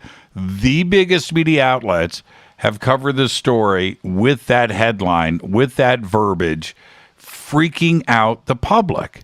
And they haven't stepped forward and said, hey, wait a minute, we need to clarify. We said once before, let's say it again. Those are not flying pyramids. We just shot a video of some drones. But they haven't, and they're allowing the story to continue to go viral. Yeah, and that's what confuses me, because you would think that if there was a explanation or something else that they could offer, that they would. And it's like they want to give the very bare minimum, but even that bare minimum came really easy, and that's what confuses the entire thing. Why was it so easy when they're so clammed up about so many other questions that are still lingering? Right. And then this material allegedly leaks out from a classified briefing. And within 2 days, I got the response. I mean, I got that late on Friday was when I wrote that article. And then Saturday, it really kind of blew up throughout different media outlets. But why? Like, what? So many things are so difficult. It's like pulling teeth to get answers. Why was it so easy to get this confirmation that they're genuine, taken by Navy personnel, and utilized by the UAPTF? I don't have an answer for any of that. I'm just saying it's fascinating to look at that, because I have lingering questions that have now gone on months with the same spokesperson that authenticated those photos and the video to me. So why are we skipping around? And my other questions aren't lingering into classified briefing territory. So I would think that I would get answers to those questions first, rather than something that, again, teeters into that classified briefing area. And why I say that is when you get into classified information, they become very, very, very careful on how they address everything. And that's why there's a little bit of confusion on, did she authenticate the slides themselves where the photographs came from? Now, many people have asked me, did I ask her about those? The answer is yes. I specifically asked her about the photos, the video, and the slides. She won't comment on that information when it comes to the names of the ships and so on, simply because I think that may, even though it's marked as unclassified, could potentially be exempt for numerous reasons. So I think she just probably won't address the slide information.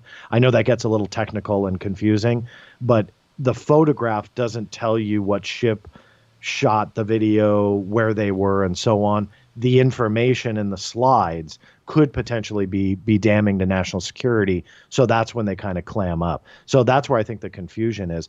Other than that, she authenticated them. She just won't give the designation. And I'm really at this point thinking there's something else going on, because there's no rhyme or reason why some answers come. Others will come very easily, and others are like pulling teeth, and you just want to quit and throw your monitor through the window because it's so frustrating. Fascinating. Great work, John. We'll continue this conversation right after the break. This is Fade to Black. I'm your host, Jimmy Church. Tonight, John Greenewald of the Black Vault. We're talking about those U.S. Navy videos and images that were just leaked. More on all of this when we come back. Stay with us.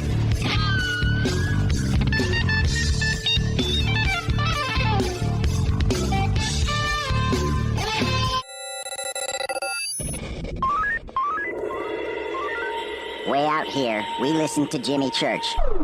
You're listening to Fade to Black. Oh, Always on the edge of the hottest alternative talk. Jimmy Church with Fade to Black. KGRARadio.com. ¿Qué tal, mis amigos? Yo soy Mario Carson, el tiburón, y los invito para que escuchen a mi buen amigo Jimmy Church Radio. ¡Claro que sí!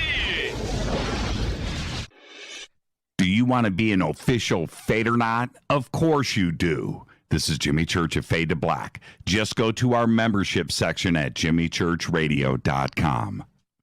Fadernauts, when you think about the future of our country and where we're headed, do you wonder about the food supply? I do. Disruptions in the food supply chain could be disastrous, and they usually occur with little warning. That's why the smartest thing you can do today is to stockpile emergency food, water, and other essentials. I personally recommend My Patriot Supply. They're the nation's largest emergency preparedness company, serving millions of customers for more than a decade. In fact, they're the only source my family trusts for our preparedness plan. You should too.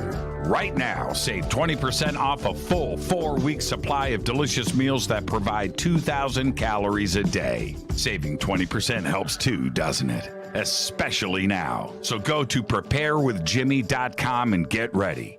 That's preparewithjimmy.com. There's no time to lose. Do it now. So, you love talk radio? Then you'll love TalkStreamLive.com. TalkStream Live is always on, 24/7, with the best streaming talk shows. Find your favorite talkers and discover some new ones. It's free, readily available online or on mobile with any smartphone or tablet. Finding your favorite talk shows all in one place has gotten a whole lot easier. Just go to TalkStreamLive.com. Be sure to download the free apps from Google Play or the iTunes App Store. You listen to us, and we listen to you. And so does the CIA. KGRARadio.com. You are listening to Fade to Black with Jimmy Church on the Game Changer Network. Oi, oi, I'm Reese Evans. You're listening to Jimmy Church. This is Revolution. The revolution will not be televised. The revolution is on radio. Ciao.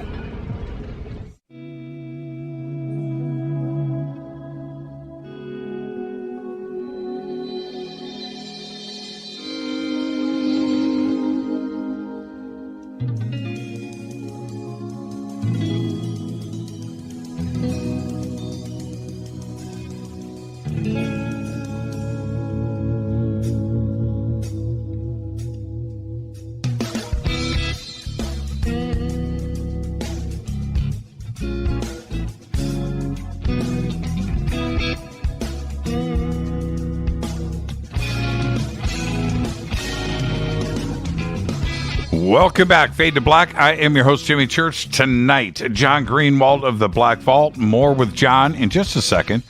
Right now, I want to talk to you about Virtual Shield VPN. Let me tell you what's great about Virtual Shield VPN. I'm in a total undisclosed location. Brand new bunker, top secret, all of that. And because I have Virtual Shield VPN, I'm assured that nobody is going to backdoor me and find out where I'm at. Can't happen. Not with Virtual Shield VPN. All of these computers, the facility, East Coast, West Coast, everything we've got running, Virtual Shield VPN, undisclosed. ISPs are hidden. Search traffic is hidden. Nobody knows nothing. You've got to get Virtual Shield. It is designed from the ground up. Strict no log policy. Encrypted servers all around the world, hiding your search traffic. You've got to get it now, and it's simple to do. You can go to virtualshield.com/fade to black. All right? You can do that. You don't want to type into your browser. Click on the link in the video description box below. Do that. You will get Virtual Shield VPN for 50% off today. Go and do it now. Links are over at jimmychurchradio.com. Links is in the video description box below. Type into your browser, virtualshield.com/fade to black. All right, our guest tonight is John Greenewald. Now, John, back to the videos.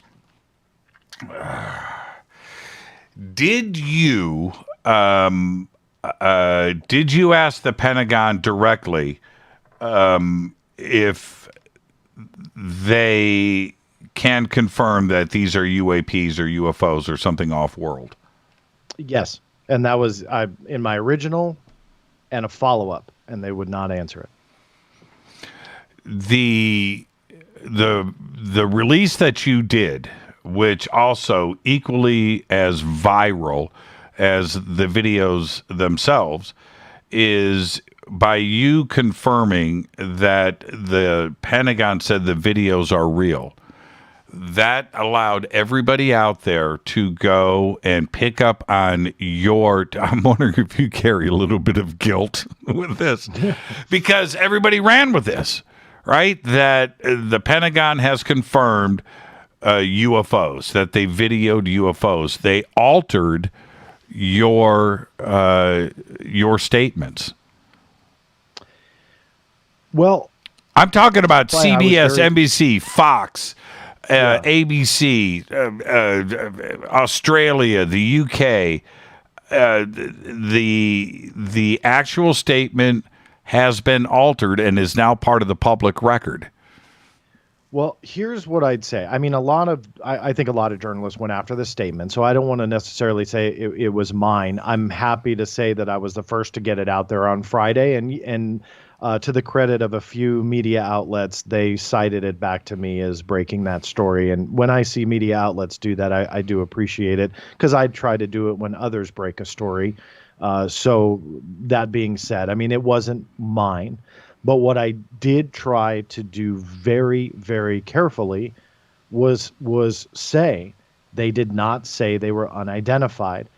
Here. Let me just read you the one line from my original article that Friday night, which started it all for some of the media outlets. Again, others went their own way and have no idea that I even published this.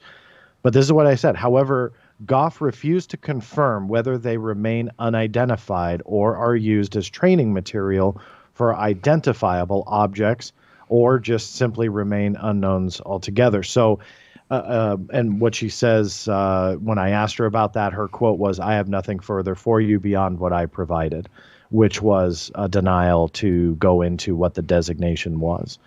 So I tried to put that in the article, like everything she wrote me is there.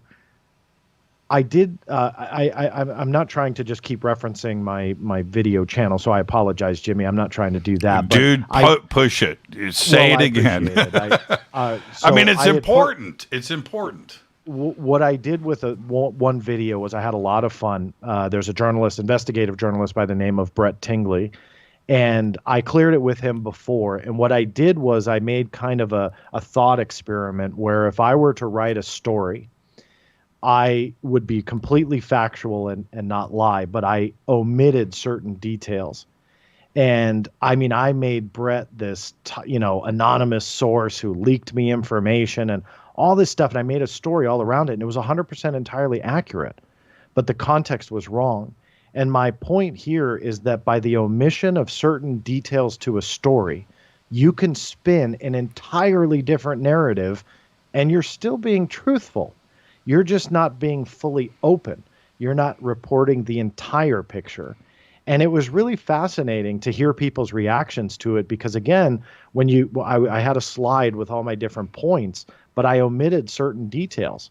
And then I went back to the slide and then filled them all in. And you could see it was a totally different story. That's what's going on now. Pentagon admits that the pyramid UFO video is genuine. What they don't tell you is genuine doesn't mean unidentified, and they're not calling it a pyramid UFO video. Jeremy Corbell did. I'm not faulting him for it or praising him for it. That's just his wording.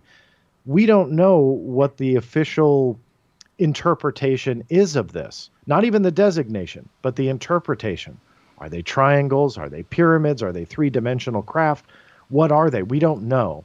So we have to take essentially anonymous sources and their word for it as told to us by George Knapp and Jeremy Corbell. Anybody who follows the Black Vault knows I am not a fan of anonymous sources, at least those stories that are solely anonymously sourced. And sadly, these were. At least that Friday night authentication gave us a little bit more of the puzzle, which is, okay, we'll admit they're genuine, but and taken by Navy personnel and utilized by the UAPTF, but that's all we're going to tell you. So again, we're not getting the full story, but the mainstream media, then in turn, the general public does the rest. They make up the entire middle to get from point A to point B, and that's what drives me nuts. Because with anonymous sources, that's all you can do. That's right. And that's what drives me nuts, because I would love to follow up. I'd love to ask questions. I'd love to get dates. I'd love to do all this stuff, but nothing can be verified. And some people hate Pentagon statements. Why do you go there? They're going to lie all the time. Well, that's the only thing that I can name and source. I mean, at least we have something that we can fall back on, because anybody can actually verify it. All other elements of the story, we can't verify, at least not yet. So sadly, going back to my thought experiment that I did with this video, the human mind, not you personally, but the human mind fills in the rest, because we want to believe that these are pyramid UFOs. The government has no idea what they are, and they're potentially alien. So the human mind will fill in the gaps to get there. And you see that with journalism, you see that with bloggers, and you see that with social media. And so many times people will fire back at you and go, hey, the Pentagon admitted these were flying pyramids. That's not a drone. It's like, no, where did you get that? But again, it's the human mind seeing what they want in a story, even though the evidence isn't there to support it. That's right. And now let's address the elephant in the room. And that is this. Those flying pyramids have flashing aircraft lights on them. Yes. Now, that's it. That right there for anybody should be case closed. But people are going to see what they want to see. They're going to believe what they want to believe. They've got the headline there.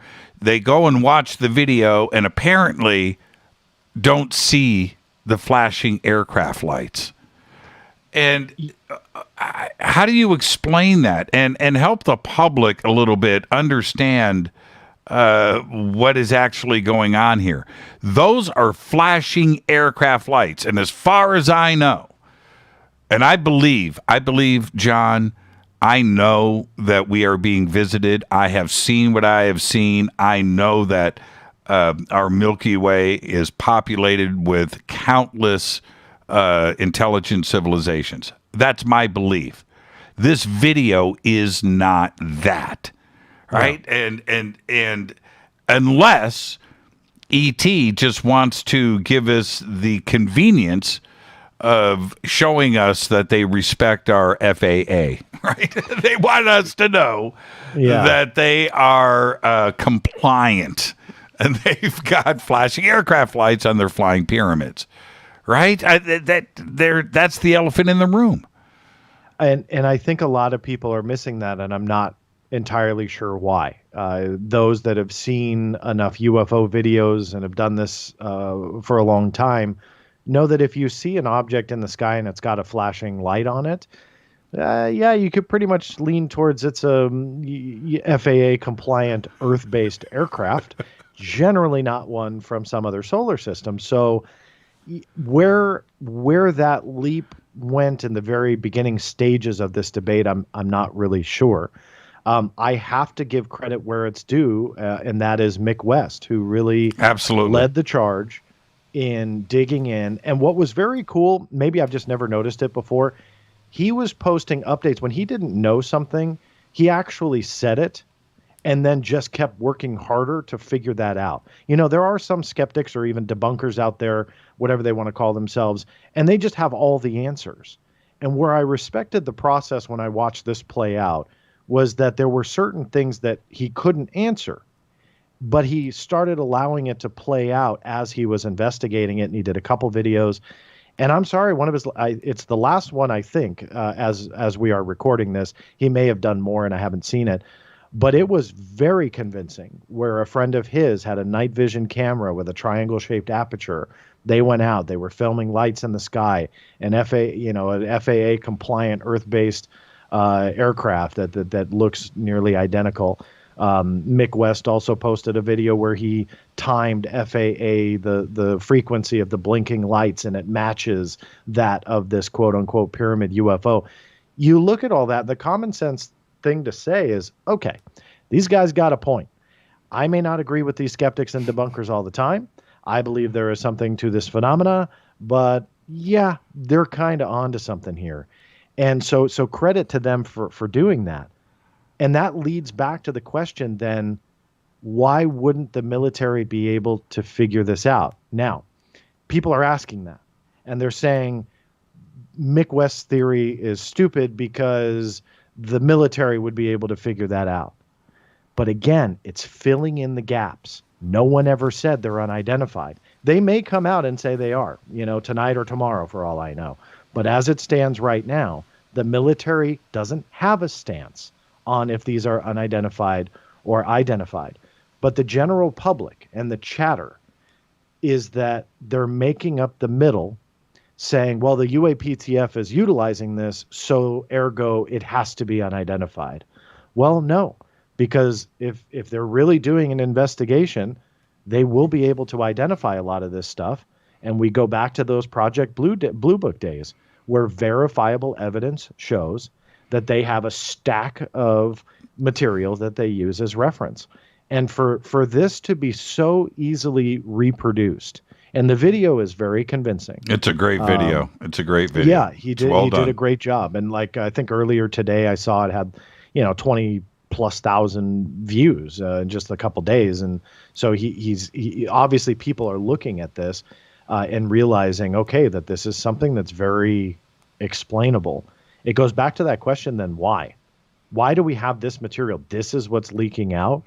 And it just, again, it's an unanswered question I have of why this is going on. That why is this the material that we're seeing? Why is there an object in a nearly identically shaped way to a balloon? And of course people argue, well, balloons can't go that high and so on and so forth. But again, yet another example of making up the middle. The original reporting said this anonymous witness said approximately 30,000 feet or roughly. Well, what is roughly? 28, 25, 22? Does it matter? Who cares? Those are all facts that people gloss over in order to get to the finish line of, aha, this is a UFO, not a Batman balloon. And so that's the struggle, I think, in today's debate about all of this.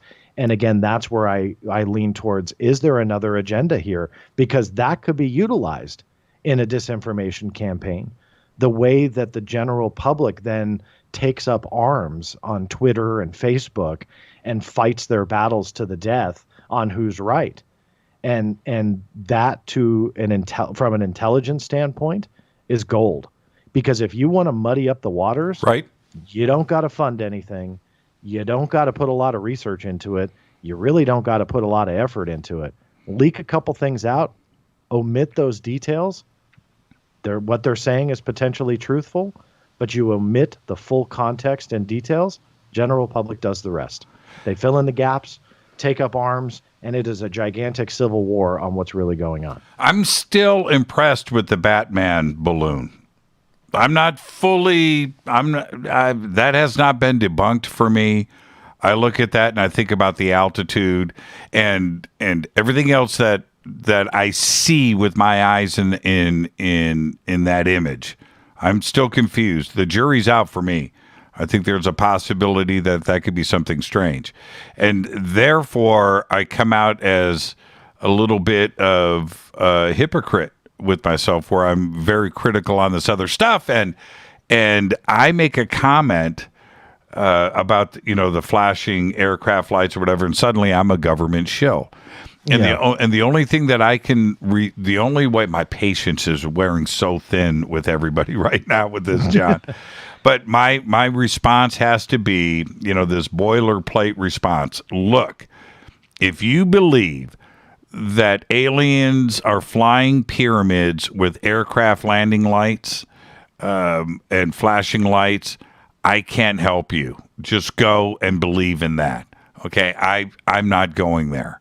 So good luck to you. That's you're not going to change people's minds. People are going to believe what they want to believe.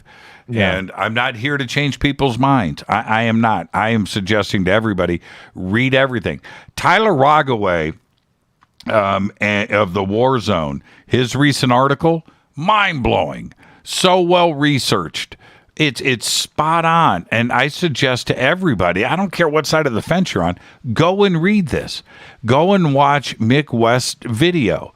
Go and check out the article in The Drive, the original breakdown of everything with the ship's logs and the incident reports and everything else, the Snoopy Cruise or whatever they're called.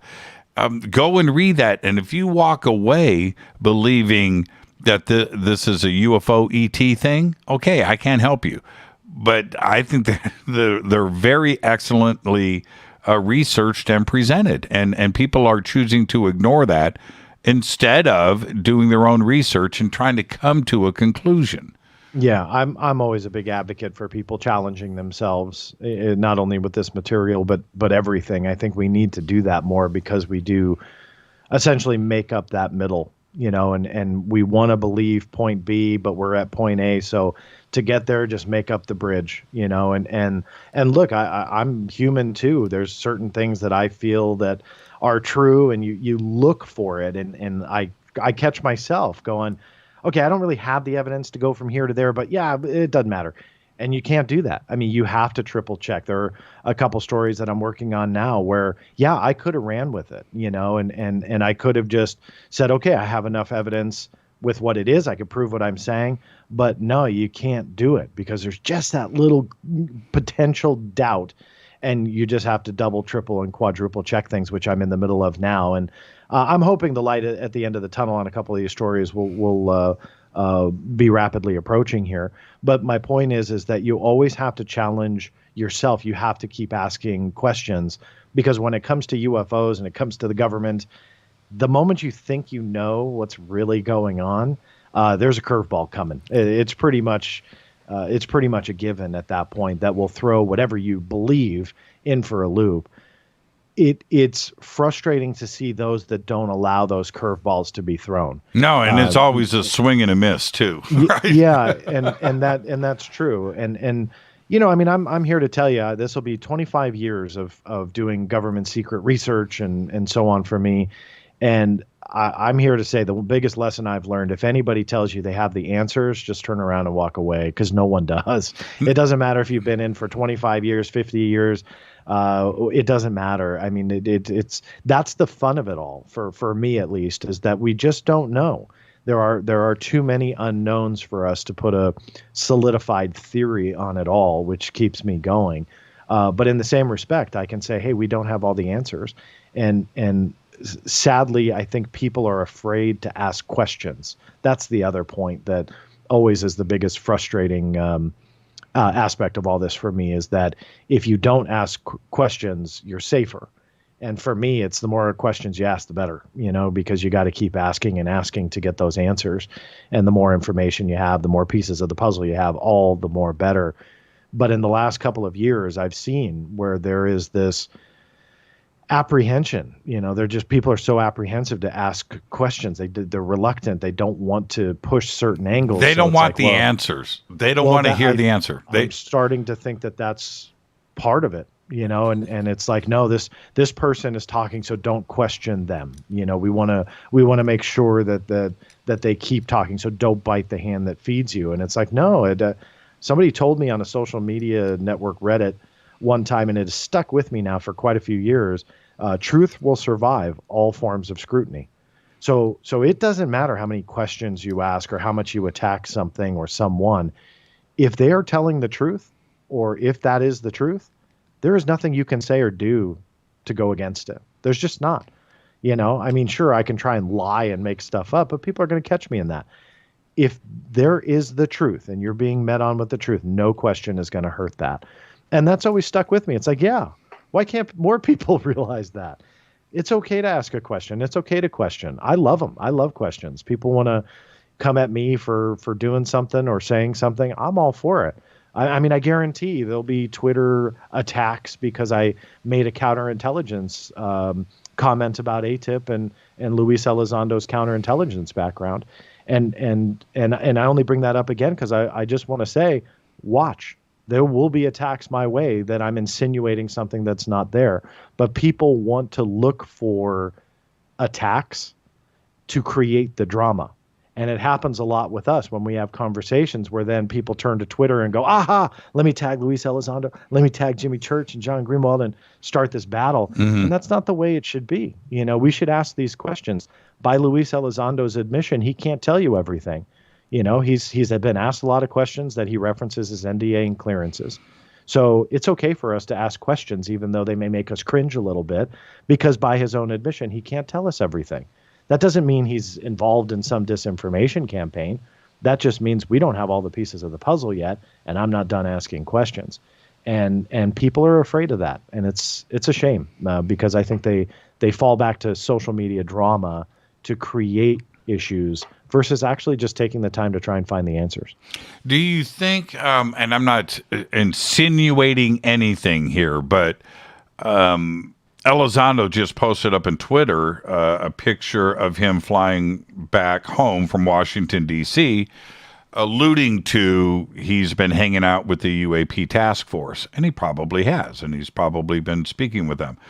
But I don't know how long he was in Washington, D.C., but certainly that's when this leak happened. And he did the last leak, right?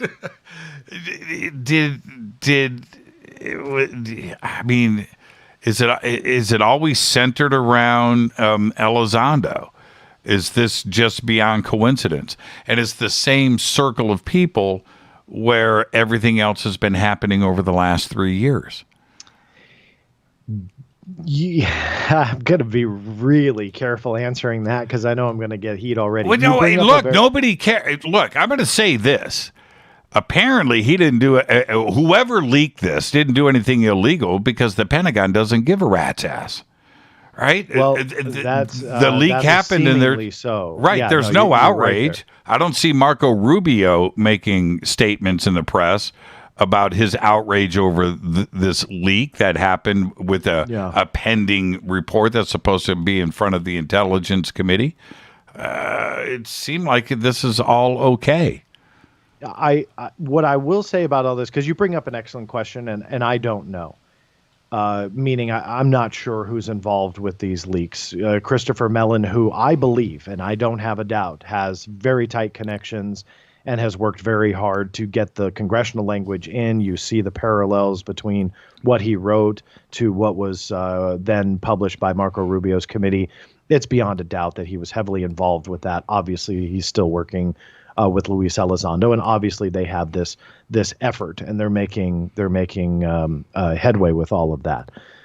But when you read some of these articles and all these anonymous sources are referenced, I would venture to guess, and I probably would never be able to prove this, but venture to guess that seemingly long list of anonymous sources are probably the same select couple of people.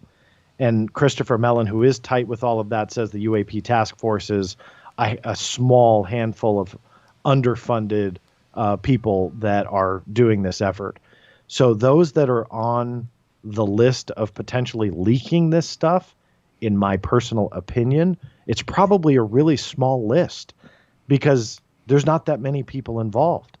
And so for the Pentagon to not care that's again another piece of evidence on why it is intriguing to me, because they should. It's a very small list. When they investigated the leak of the Nimitz film for 2007, they realized that they had thousands of sailors that were on that ship that could have been the leaker, and they decided not to pursue it. And that's why, because they had thousands of potential leakers. With this, you have a couple people. So if they wanted to find out who the leaker was, I truly believe that they could figure that out. If they were really being mindful and controlling this information, even though it's not classified, but controlling it, I don't think it would be that hard. There's not many people that are going to have access to those classified briefing slides, and yet here they are, on Jeremy Corbell's blog. So if they wanted to find out on this one, my personal opinion would say that they could very easily. Why they don't, I have no idea. Let's take our break right here. Our guest tonight, John Greenewald. Very fascinating month in the world of UFOs. And John always finds himself right in the middle of all of it. I don't know how he does it. More with John right after this short break. This is Fade to Black. I'm your host, Jimmy Church. Stay with us. Hi, everybody. This is Rob Halford, the Metal Guard on JimmyChurchRadio.com. This is KGRA Digital Broadcasting Station. Salt Lake City, Utah. Van Buren, Arkansas.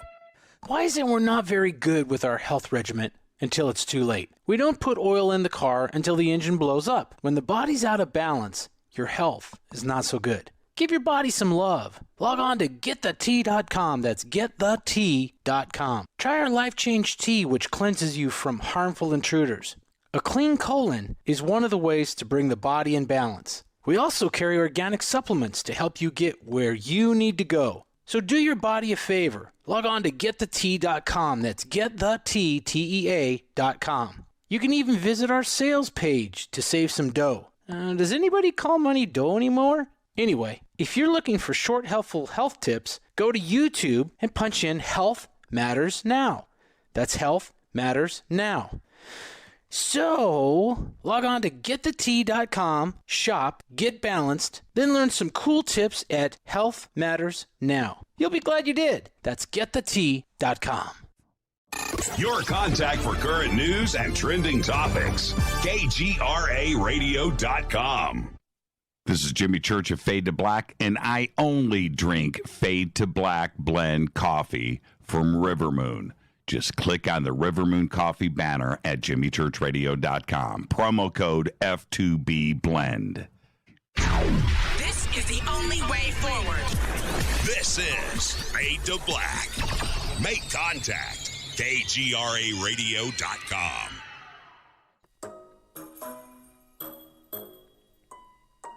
When you're in the house for longer periods of time, you can see them flying or running across the floor. Ooh, yuck. They're unhealthy, gross, and disgusting. Bugs. I loathe bugs. We keep a clean home, but occasionally bugs show up. Well, I found something that is tougher than bugs. Orange Guard. On contact, it kills hidden bugs, including ants, roaches, and fleas. Plus, Orange Guard is a residual repellent. All of the ingredients of Orange Guard are on the FDA generally recognized as safe list. Orange Guard may be used around food, humans, and pets. It comes with a 30-day money-back guarantee. Orange Guard, available at orangeguard.com, Whole Foods, and Ace Hardware. Gold loves chaos, uncertainty, and disarray. History shows us what gold does when people aren't sure about the government, the stock market, their jobs, or their retirement savings. Our national debt is skyrocketing. Gold and other precious metals are a defense measure against inflation and a stock market that might take years to recover. So what can you do right now to protect yourself? Call United Gold Group. We offer gold and other precious metals delivered securely within 72 hours. Are you worried about the stock market? We can also help you set up a real gold or silver IRA or a 401k. Safe and secure. United Gold Group makes gold ownership affordable. Call now and get up to $2,500 in free gold or silver with a qualified IRA. Call 800-753-8534. That's 800-753-8534 or visit UnitedGoldGroup.com.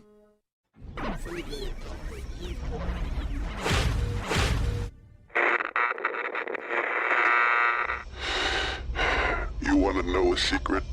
I love ponies. I really love ponies. I'm serious. I couldn't stay sane without ponies to brush. Why fade to black? Because you never got that pony, damn it. This is Fade to Black with Jimmy Church on the Game Changer Radio Network and KGRA, the Global Radio Alliance.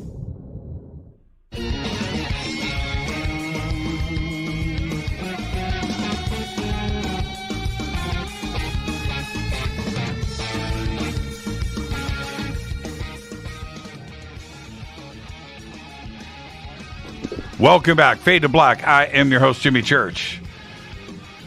Tonight, John Greenewald, and I was just of the Black Vault.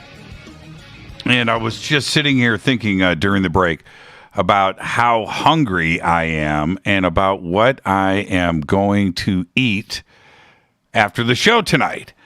And I'm just going back and thinking about John's conversation and that the two of us had before the show. John, how was that Wagyu steak? Oh, my goodness. It was delicious. It really was. I've never had one before. Wagyu is all that. As a present. Oh, happy birthday, by the way. Happy birthday. Thank you. Welcome to the club, the big 40. And normally people don't talk about that in public or at all. But you were right up front, man. This is it, man. The 30s are over. Yeah, you know what? I've been around the block for a while, and people have known me through teenage years and beyond. And you do the math, you can figure out the age anyway. But you know what? I'm not one of those that have the midlife crisis. At least not yet. We'll talk again when I hit 50, and we'll see if that changes at all. Are you Corvette shopping? No, I'm sporting around in my minivan. I'm telling you, I never wanted to do that, but with 2 kids, it was the best decision I ever made. So, hey, you know what? I met 40 head on, and we live in interesting times. But hey, I'm happy where I'm at. Do you feel different? No, right? I really don't. No, I think I'm still recovering from Saturday. We had a night out without kids and got to have fun down in Santa Monica, and maybe 1 or 2 Irish car bombs on top of quite a few other things. But regardless, I think I'm still recovering from all that. We've got a lot to talk about tonight. I want to swing this back to UFOs, but you guys, can I reveal some private information about your party? Is it okay? Sure. Okay. I don't know where you're going with this, but sure. You guys, as adults, you guys got a party bus. Your wife, we did, gifted you with a party bus. How many people? We kept it small. We had 7 total. 7. Oh, okay. Well, that's a semi-party bus. Did you guys drink on the party bus? That's what I want to know. Oh, yes. I believe so, from what I remember. We tried to stay COVID compliant. We obviously have a lot of nurses in our friend. My wife she supervises a COVID unit, so we have people that are working in the healthcare industry. So we try and keep it very tight to those that are, vaccinated and safe. And so that's why we kept it really small. You don't have to be all PC compliant here. You guys rented a party bus. You're turning 40 years old. You guys drank all the way over the hill, down the hill, up through the valley, over the hill, and went and had a good time, man. Good for you. You had to work in that over the hill analogy, didn't you? Yes, I did. All right, let's a great time. Let's happy birthday, man. Thank you. All right. There not only was the video leaked, but there were a couple of images. And I want to know what you thought of this came from George Knapp, the blimp image.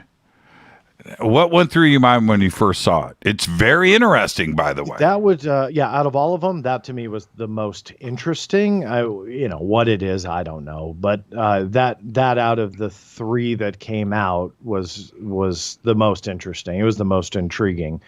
But I don't have an answer of what that is. It was only intriguing because you could see, more shape to it, where the others were a different angle of something we had already seen before.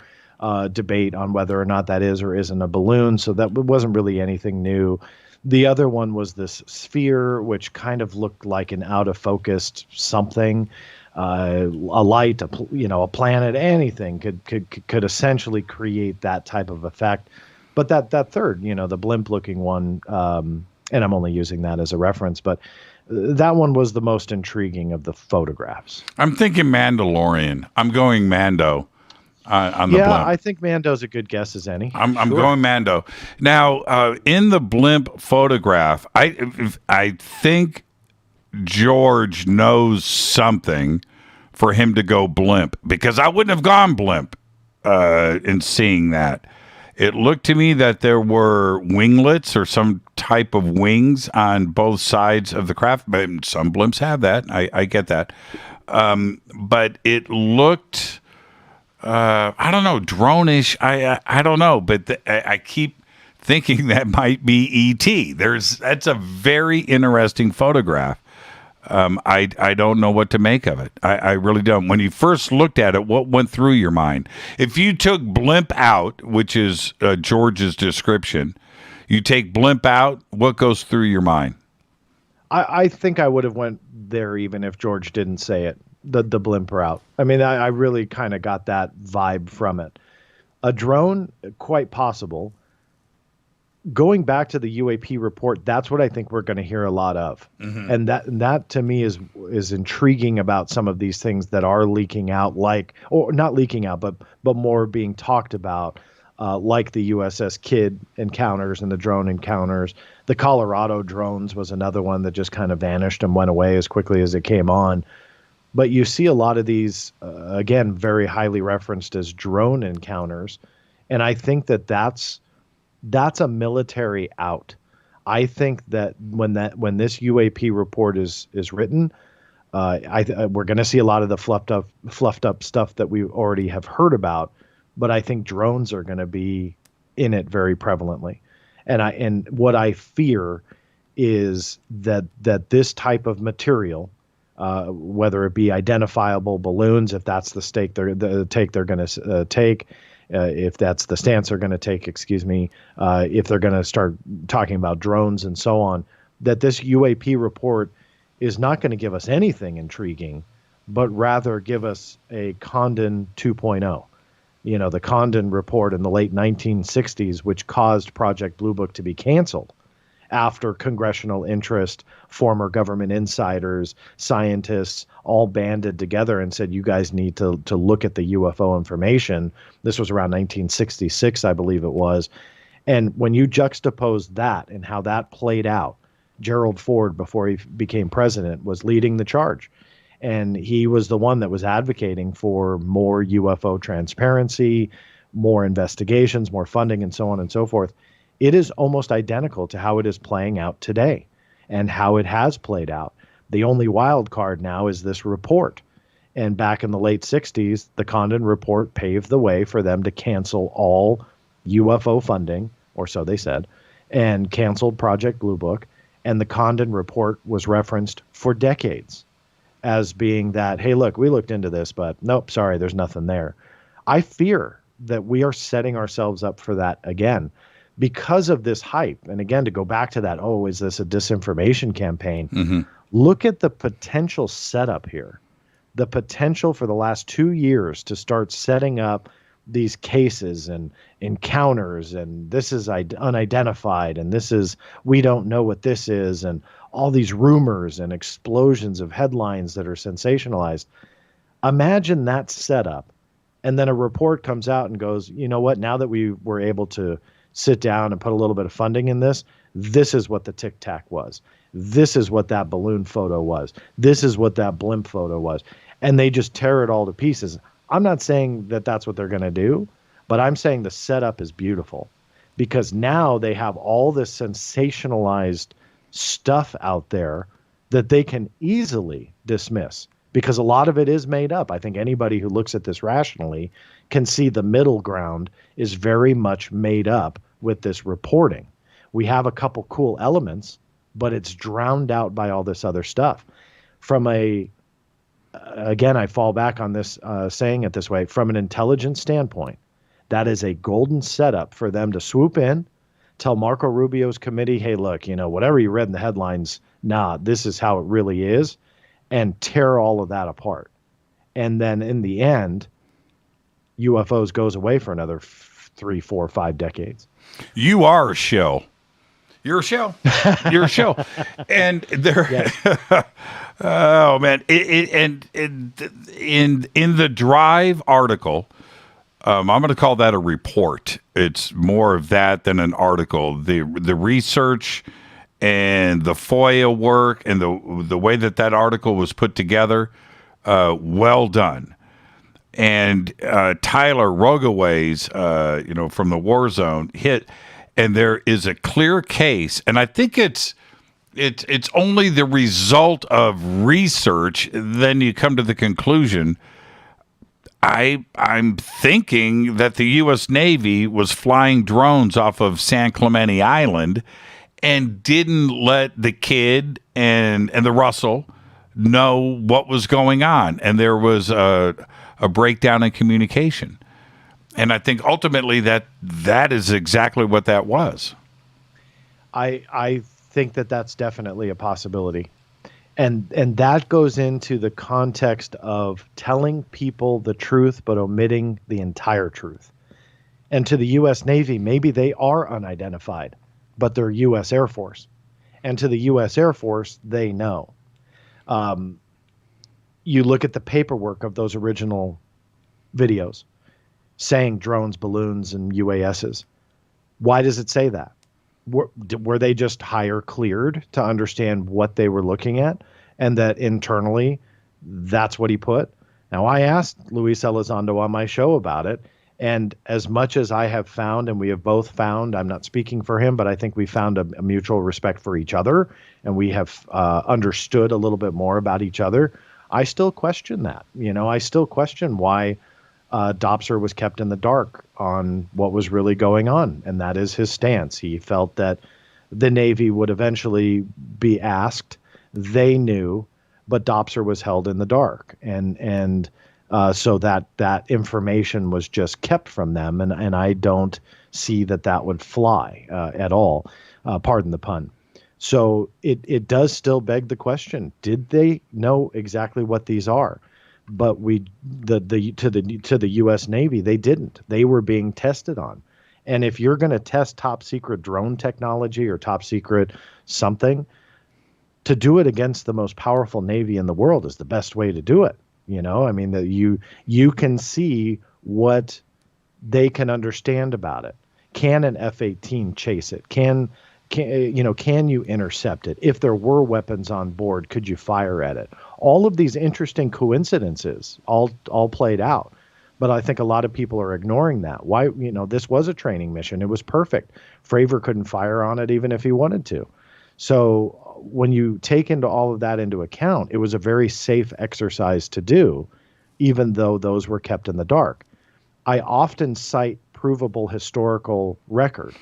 And I'll do it very quickly here to prove the point. And going back to Area 51, when we launched the Corona satellite, one of the original spy satellites, the National Reconnaissance was already underway. They had been in existence for decades prior to it being officially acknowledged.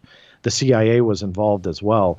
They took their intelligence analysts and gave them satellite photographs of Area 51 and had them analyze what they could see, but they kept them in the dark. Yeah, they kept the blindfolds on. Yeah, it was right. a blind test. Exactly. And so we can see with a proven history, this is what they do. It's the best way to understand, because we are the best of the best, at least that's what we believe. So why not test ourselves against ourselves? And those analysts looked at it and tried to determine what was going on at Area 51, but they had no idea it was our own base.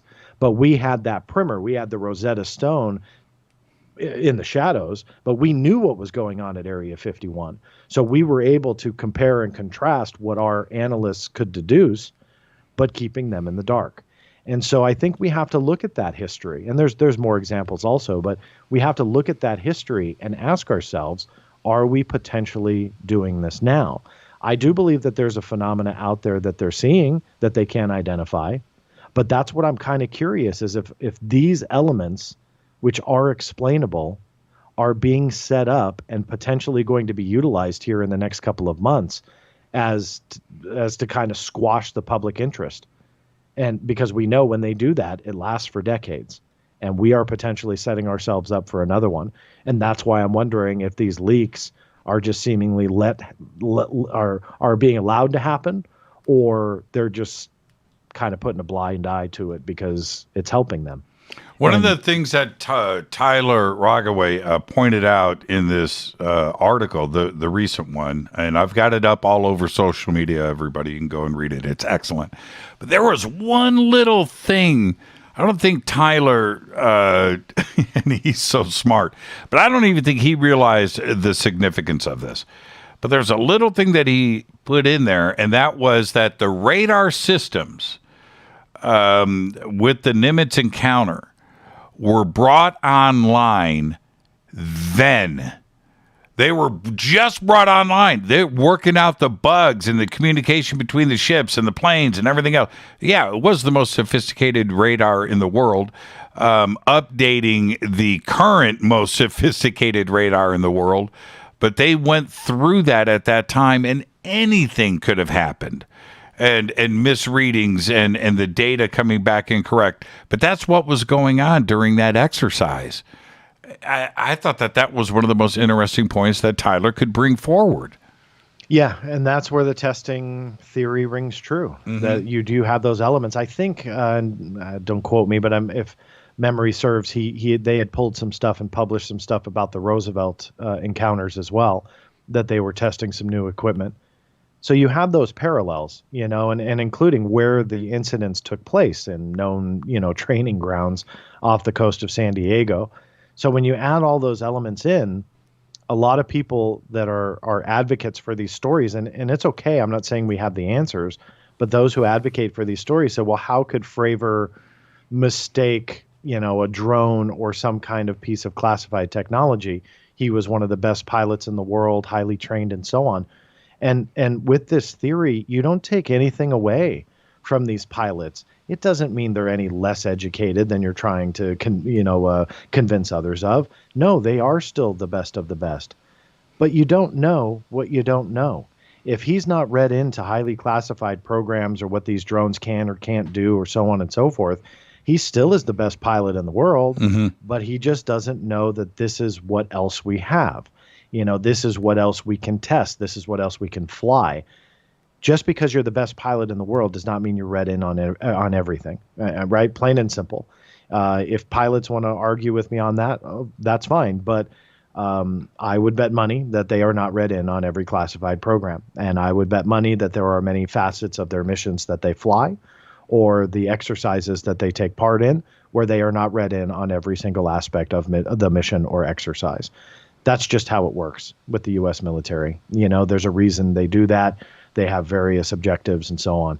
So it's a shame that theory is often dismissed because I think that it shouldn't be at this point. And why it shouldn't be is because I believe it's being set up to be solved. And I would bet money that this report will put some kind of buttons on some of these stories to put them to bed, or at least attempt to. Whether or not they're successful with it, who knows? But I think that they will attempt to put some of it to bed. Well, this leaked video, if this is a component, and it appears that it is, of the UAP task force report being prepared for the Senate, then this is drones. And this is part of the report. If it is probably the overarching presentation is going to be based on drones, and that has always been my belief. And then this leak happened, but I want to stay on this for a second. Let's go back to the Drives report on the incidences back in July and August of 2019. Once again, off the coast of San Diego, very near San Clemente Island, which is the only live firing U.S. naval area in the world, right? So you have that component. But there was a very interesting thing that nobody wants to come out and acknowledge. The leaked or the FOIA emails that are in the drive clearly state that they were looking for drones and who could be operating those drones in the area. There was a 50-foot private civilian catamaran that was in the area. There was also two ships. There was a cargo ship and a fuel tanker. in the area. But they were focused on that catamaran. And they went back and they got to the catamaran and they were looking for drones being operated off of that catamaran. That was the investigation. That was the focus. They weren't going to the catamaran to see if they were flying alien pyramids, right? They were looking for drones. And the owner of the catamaran said, hey, we had 2 drones. Yes, we did. Two DRI or whatever, two drones, but they can't fly that far away from our catamaran. And so they closed down the investigation with the catamaran, but that is where everybody was focused. Not only drones, but possibly being flown off of this private catamaran. They weren't going to the catamaran looking for UFOs. Mm-hmm. Yeah, and those are the types of cases that I think you will see referenced in the UAP report. I mean, I honestly do. And why there's a classified annex will allow them to put whatever juice they want in that. But to the general public, I think the mission here is to squash the interest that has sprouted since December of 2017. And there's no denying that it has gotten to a point where you give 1 ounce of a UFO story and the mainstream media just blows it up to something that it's not. And the general public follows right along with it. And you make up that middle ground. And I'm not trying to beat a dead horse there, but what I'm trying to say is that in itself then creates a national security concern where your general public just believes absolutely nothing that you are telling them because the mainstream media has a completely different narrative than what is the truth. And so this report potentially just puts out the red carpet for them to swoop in and go, okay, look, we've had enough. These are the explanations. You see these types of headlines, but we were looking for, drones from this catamaran or whatever the story is. And that's going to be that fluff. That's going to be their opportunity to then show Congress and the Senate, hey, this stuff isn't worthwhile. It could also go the other way. It could just be, we don't believe that this is aliens, but drones are becoming increasingly a huge threat to all of us. They're the size of mosquitoes flying around at high rates of speed with 8K cameras on board. They can do a lot of damage in the sense that they can spy. So they may take the approach of this is what we think they are, but we can't identify them. That's what we mean by UAP that are encroaching on our military installations and our facilities and our equipment at sea. So we need more funding. And it's quite possible it's all about the money. That could be something that we see as well. So now they've already said they're going to shut off all access to communications and investigations. Anything related to UAPs is considered classified. So they shut the door on that.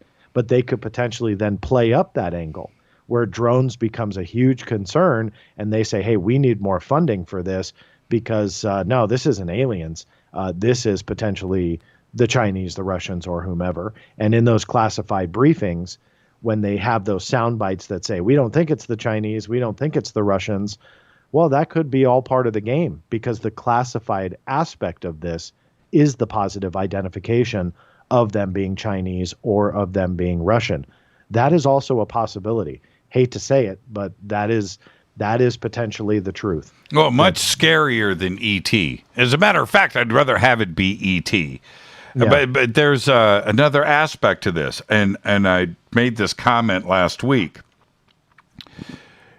There is the possibility that a Russian or Chinese submarine was parked out there in international waters and released these drones over the Russell and the Kidd.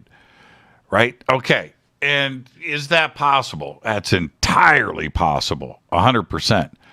But I don't think that Russian or Chinese drones or whoever else has a submarine that could get close to us, the UK, I don't know, the Israelis, but would they have flashing aircraft lights?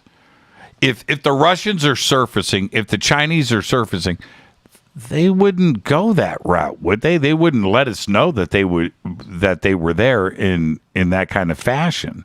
So that kind of discounts that and forces me into thinking this was the United States Navy. This was the Air Force flying drones off of San Clemente Island with identifiable flashing aircraft lights on it. You know, if you're attributing that to specifically what we'll call the pyramid footage, the pyramid video, no, you're absolutely right there. I don't think that a spy drone for another country is going to have FAA compliancy in the forefront of their mission standards. So, that I think could be discounted there. And I think Mick West also brought up an excellent point that you're in a very high traffic commercial area of LAX and, Orange County Airport and all the big airports. John Wayne and San Diego. And so to that end, and both the Drive and the War Zone pointed this out in their articles and reports, in that between San Clemente Island and San Diego, which is the biggest naval installation on the West Coast, if not the world, between San Clemente Island, LAX, and Pendleton, there is active radar monitoring, the most sophisticated radar in the world, right there in that section of the United States. And they know exactly what was in the air. They have to. There's no way that sophisticated radar system doesn't know. It's an impossibility. Now, there could be a breakdown in communication, but everybody is monitoring the airspace there. It's mind-boggling to think that they wouldn't have a positive ID, even if it was ET. They've got eyes and ears everywhere. For them to say it's unidentified is laughable on multiple fronts, which really then just goes back to the question, are we being told the truth and the full truth? And I know that that's a laughable question because obviously they're not telling us that, but it's so easy to spin a narrative simply by telling the truth but omitting all of the facts. Right. And you can totally change the story. And that to me is the fascinating aspect of this, but also the frustrating one, that is potentially what they're doing. And playing word games, and you look into how they structure their Pentagon statements and this and that, and it's very hard to figure out who or what to believe. And, part of me wants to believe those government insiders that then come out and have their stories to tell. Other times you talk to spokespeople, you want to believe what they're saying, but you can catch all of them in these mistruths and omitting of facts, and no, we can't go there because it's classified, or no, we're not going to talk about this, or no comment, or whatever it might be. That's the frustrating part of all of this, is that no one can be fully truthful by all of their own admissions. Every side of this debate, those that actually do have access to the answers, cannot tell you the full story. And that's pretty darn frustrating to an investigator. John, thank you for another, not only great conversation, another night on Fade to Black, but thank you for everything that you do. And I know that you've got a couple of really big things that are in the works, and I look forward to watching this shake out. And I'm on the edge of my seat, but you've got your work cut out for you, and I can't wait. The next time you're on the show is going to be a pretty big day. I appreciate that. Yeah, I'm looking forward to publishing it and finishing all of that work, and then you'll definitely be the first person I call when it's all solidified and published out there to the world. I can't wait for it. Now, when and where can everybody go and listen to your radio show, and what day of the week do you do it? I appreciate it. It's kind of random. I don't have any set days where I just post when stuff happens, when news breaks. I have different types of formats of videos. If you go to theblackvault.com/live, that will bounce you to the channel. I do live streams. I do pre-records, all sorts of fun stuff. I just try and have a good time with it. but also be informative. So that's a good way for all the videos. And then theblackvault.com is the roadmap to everything else. Now, your two latest books, Inside the Black Vault and Secrets of the Black Vault, are those on the website as well?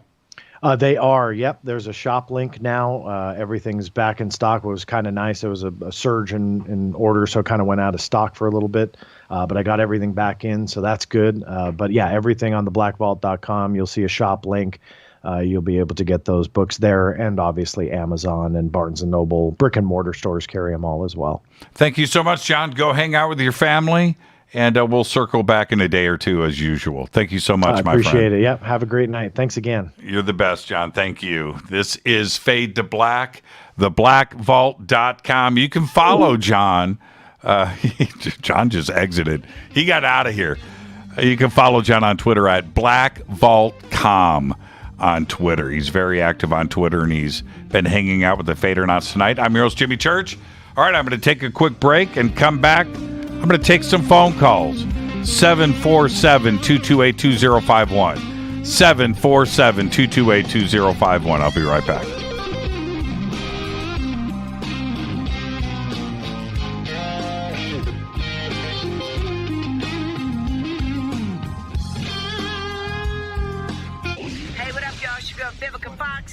You are listening to my boy, Jimmy Church, on JimmyChurchRadio.com. Despite popular opinion, reading a book will not make you smarter. But listening to Jimmy Church will. This is Jimmy Church of Fade to Black, and I take Life Change Tea supplements every single day. It's what I do. Click on their banner at JimmyChurchRadio.com. When you take the beans from Central America with dashes of Indonesian and African mixed in and then roast it to the dark side of Fade to Black, you create the ultimate brew of fringe. Introducing the Fade to Black blend from River Moon Coffee. Yes, River Moon's darkest customized roast was created for the love of Fade to Black.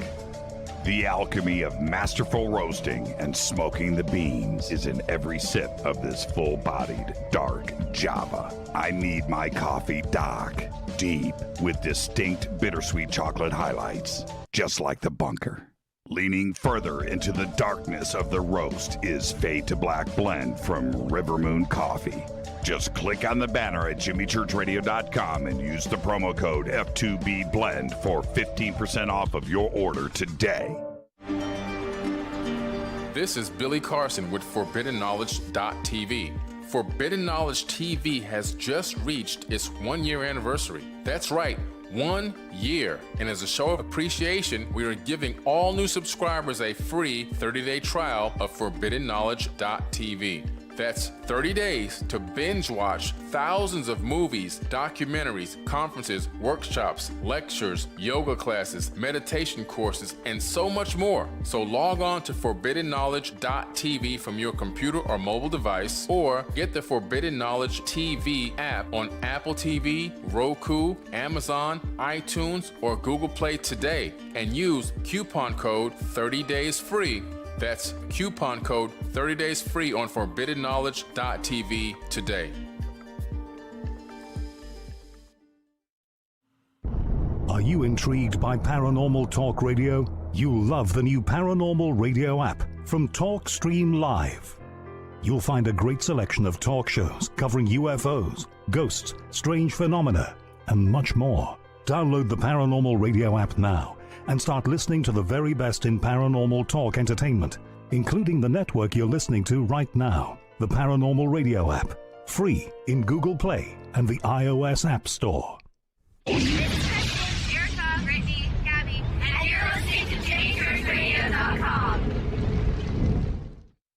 It's not a lifestyle we chose. We were born this way. KGRARadio.com.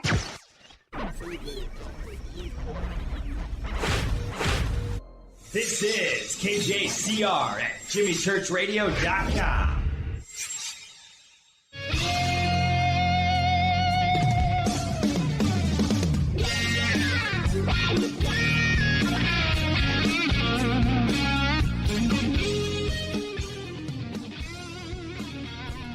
All right, welcome back. Fade to Black. I'm your host, Jimmy Church.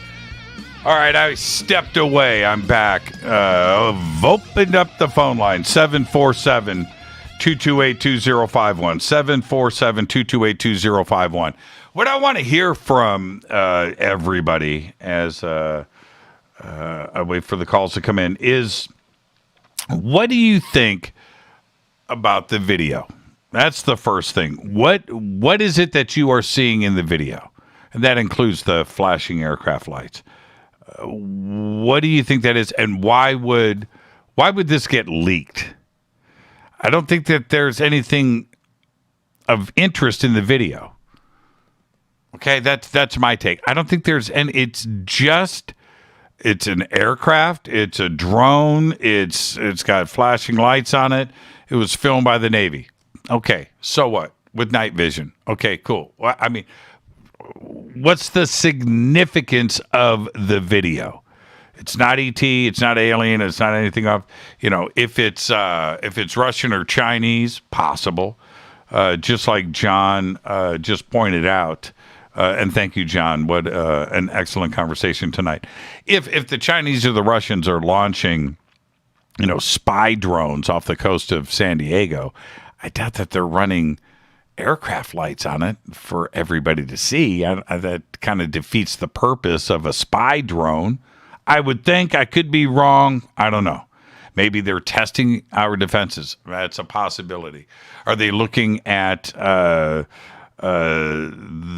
response and how the radar is responding to it? Are they able to key in on all of that? Are they listening to the radio chatter? Are they doing that to see? I don't know. That's if it's Russian or Chinese. I just don't. It doesn't feel that way to me. I just think it was the Navy, it was the Air Force, maybe it was the Marines. I don't know. But that's my take.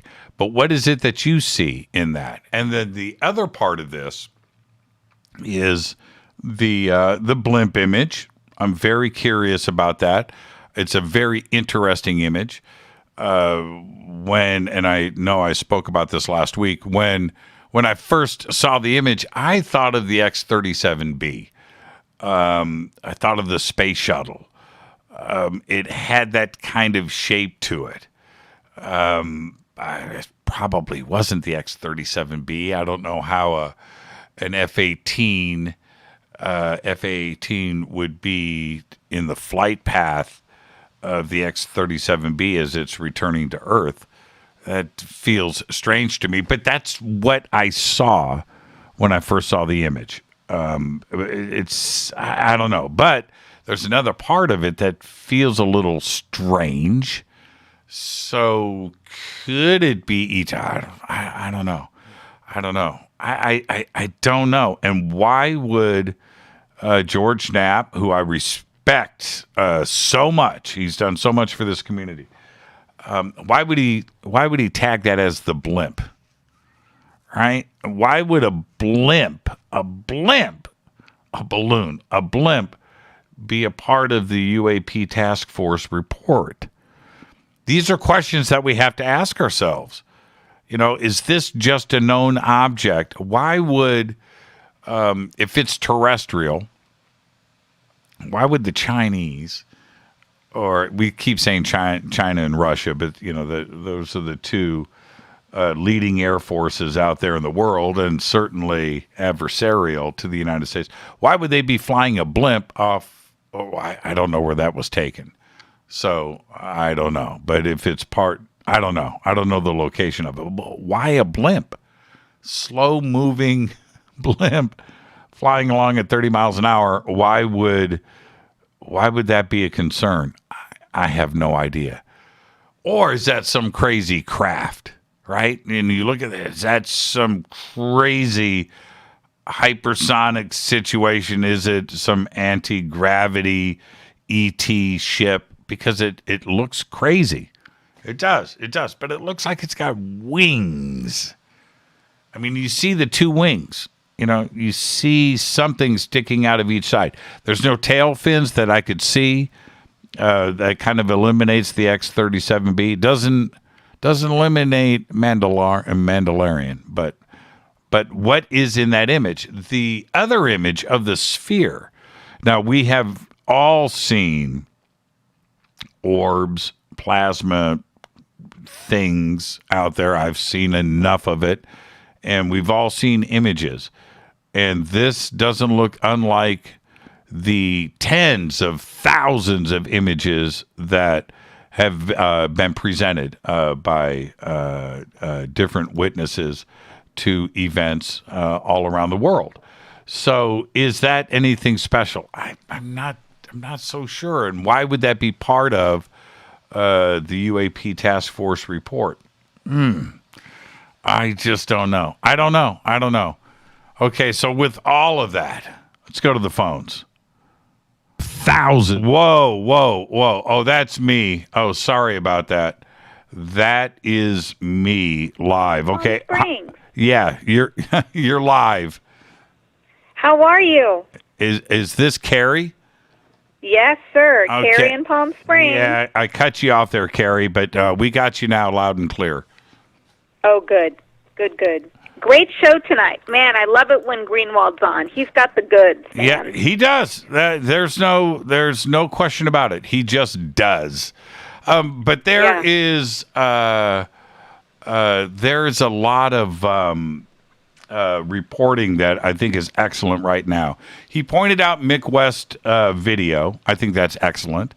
But the article in the Drive, breaking down everything, and Tyler Rogaway's The War Zone, his recent article.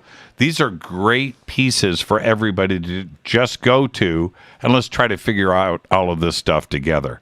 So there you go. What do you see when you look at that video?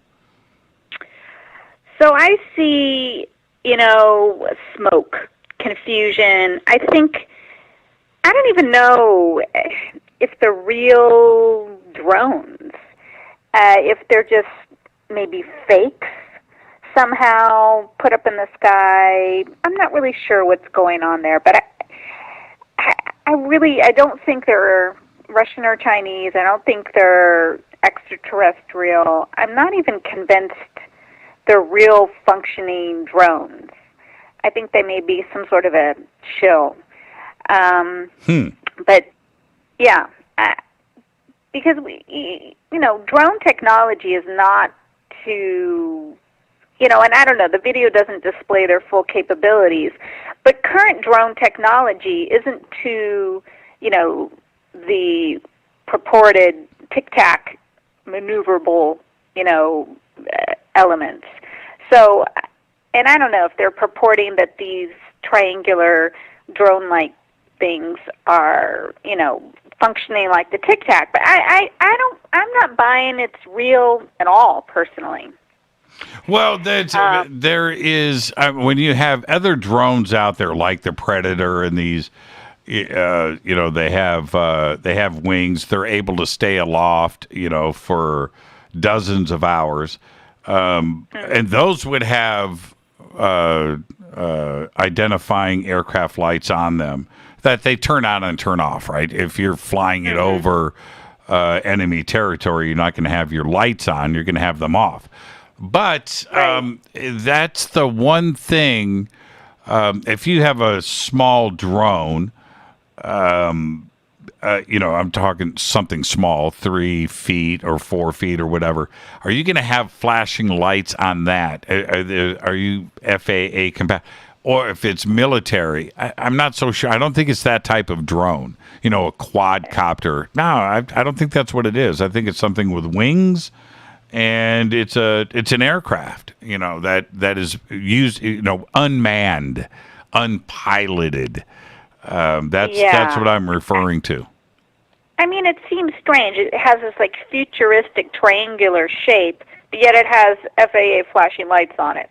It's just something that's not fitting there. Well, that's why I'm not buying it fits into any one particular category. Well, the triangle part, if you really look at the video, blow it up on your computer screen, go full screen and look at it, that's not the only triangle that's there. There's all kinds of artifacts that it's like it's burned into the pickup there on the camera, and you can see him going in both directions, and they're just like little triangle artifacts in the background. And I mean, I just like, what is that? So is the main green flashing light artifact that we're seeing, is that just something that is digitally created, whether it's from a triangle shape or the whatever Mick West calls it, I can't remember. But there's all kinds of them in the video, and I just thought, well, what is that? They're flying there. Yeah. Nobody mentions that in the reports that there were 15 or 20 flying all over in both directions. No, it's only the one. So I don't know, Carrie. I really don't. I think it just we can't really pigeonhole it in one specific category.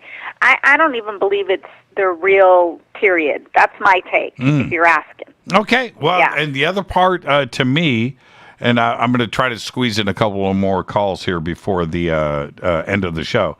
But the dead giveaway to all of this, it's got flashing lights on it. That's it. It's a drone. It's an aircraft. That's it. Who's and what and where, why, when? Okay, all right. We can get those questions answered, but it's not. Yeah, and the manner, the leak, the whole thing. It's very suspicious to me. So I'm no pipes in on this. And You're the no silver pipes. blimp, I'm no pipes.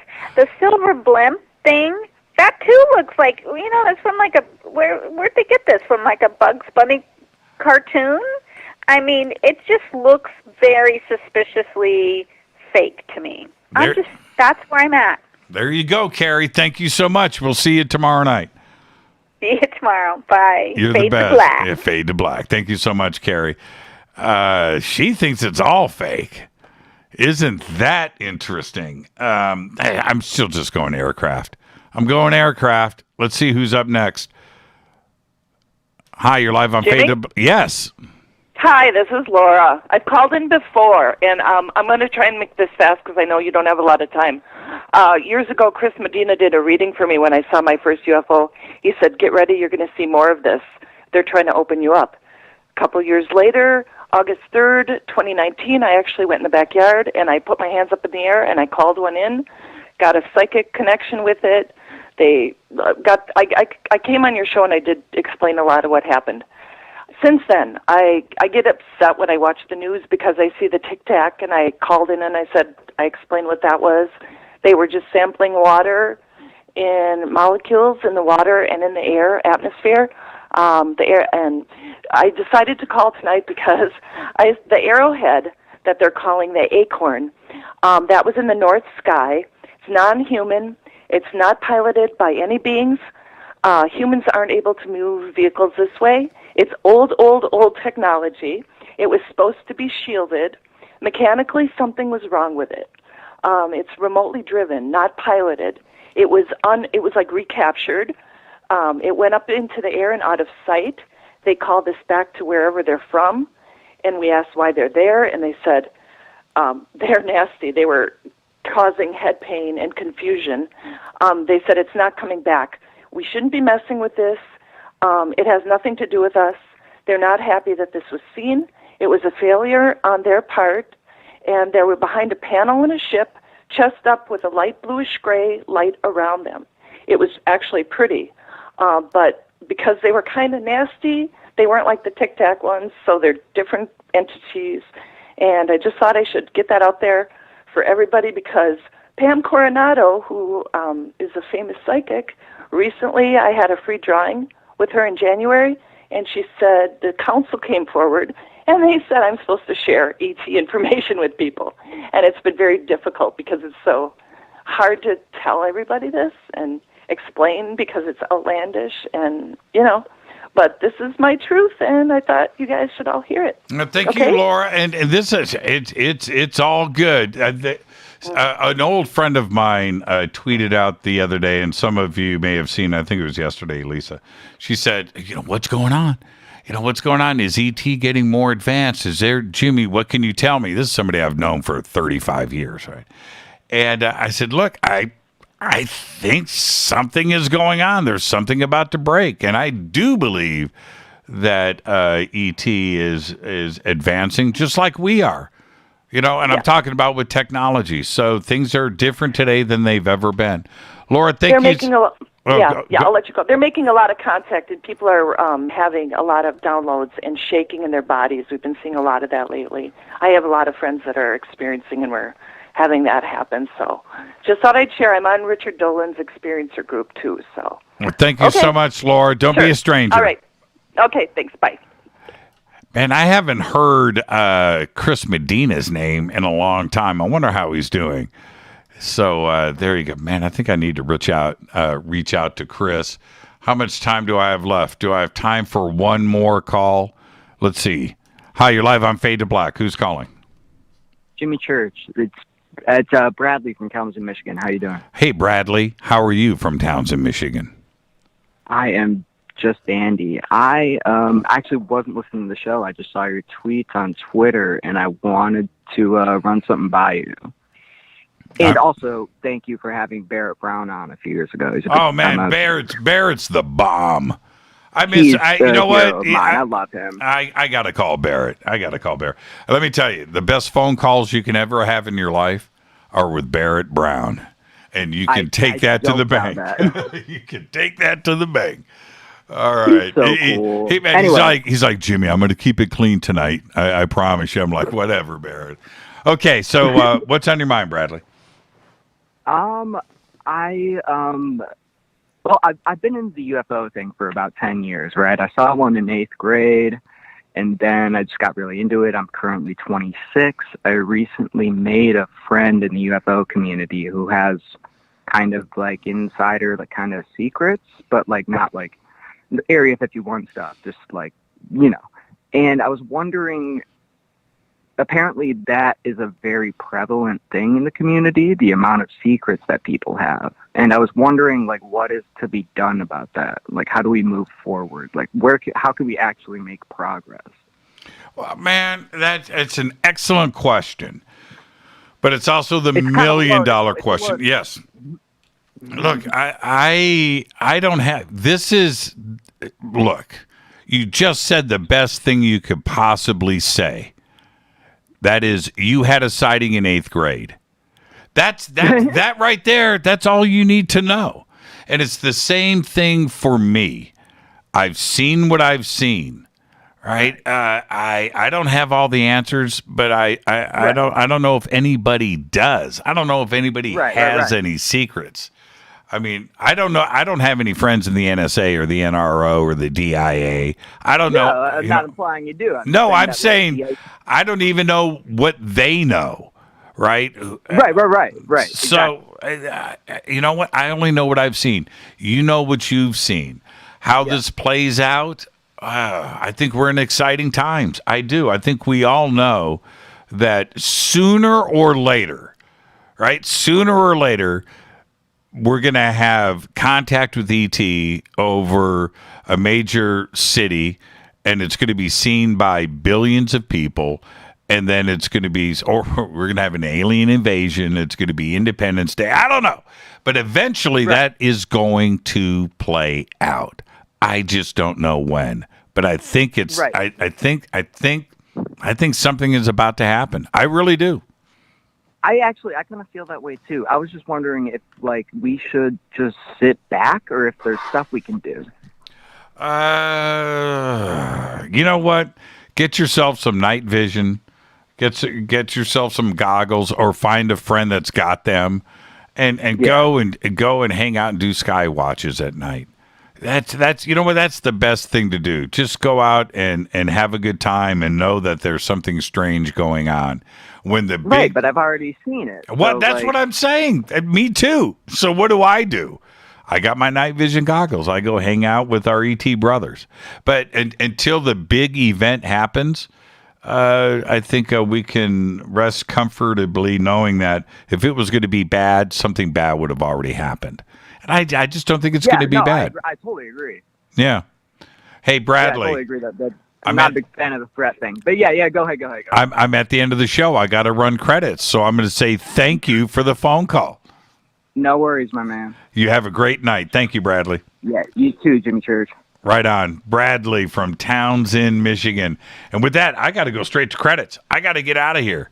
What a great night on the show. I want to thank John Greenewald for, again, bringing his A game. He's the absolute best. Tomorrow night, Aaron Montgomery. Fade to Black's executive producers, Rita Camarion. Shows produced by Hilton J. Palm, Renee, Dennis, and Kevin. Announcers are Steve Harder, Gene Vito, and Mark D. Kovar. Webmaster is Drew the Geek. Music, Doug Aldrich. Intro, Spaceboy, spaceboymusic.com. Fade to Black is produced by KJCR for the Game Changer Network. Syndication is KGRA, The Planet. This broadcast is only copyrighted 2021 by Fade to Black and the Game Changer Network, Inc. It cannot be rebroadcast, downloaded, copied, or used anywhere in the known universe without written permission from Fade to Black or the Game Changer Network. I'm your host, Jimmy Church. Until tomorrow night with Aaron Montgomery, I want everybody to be safe. Fade to Black.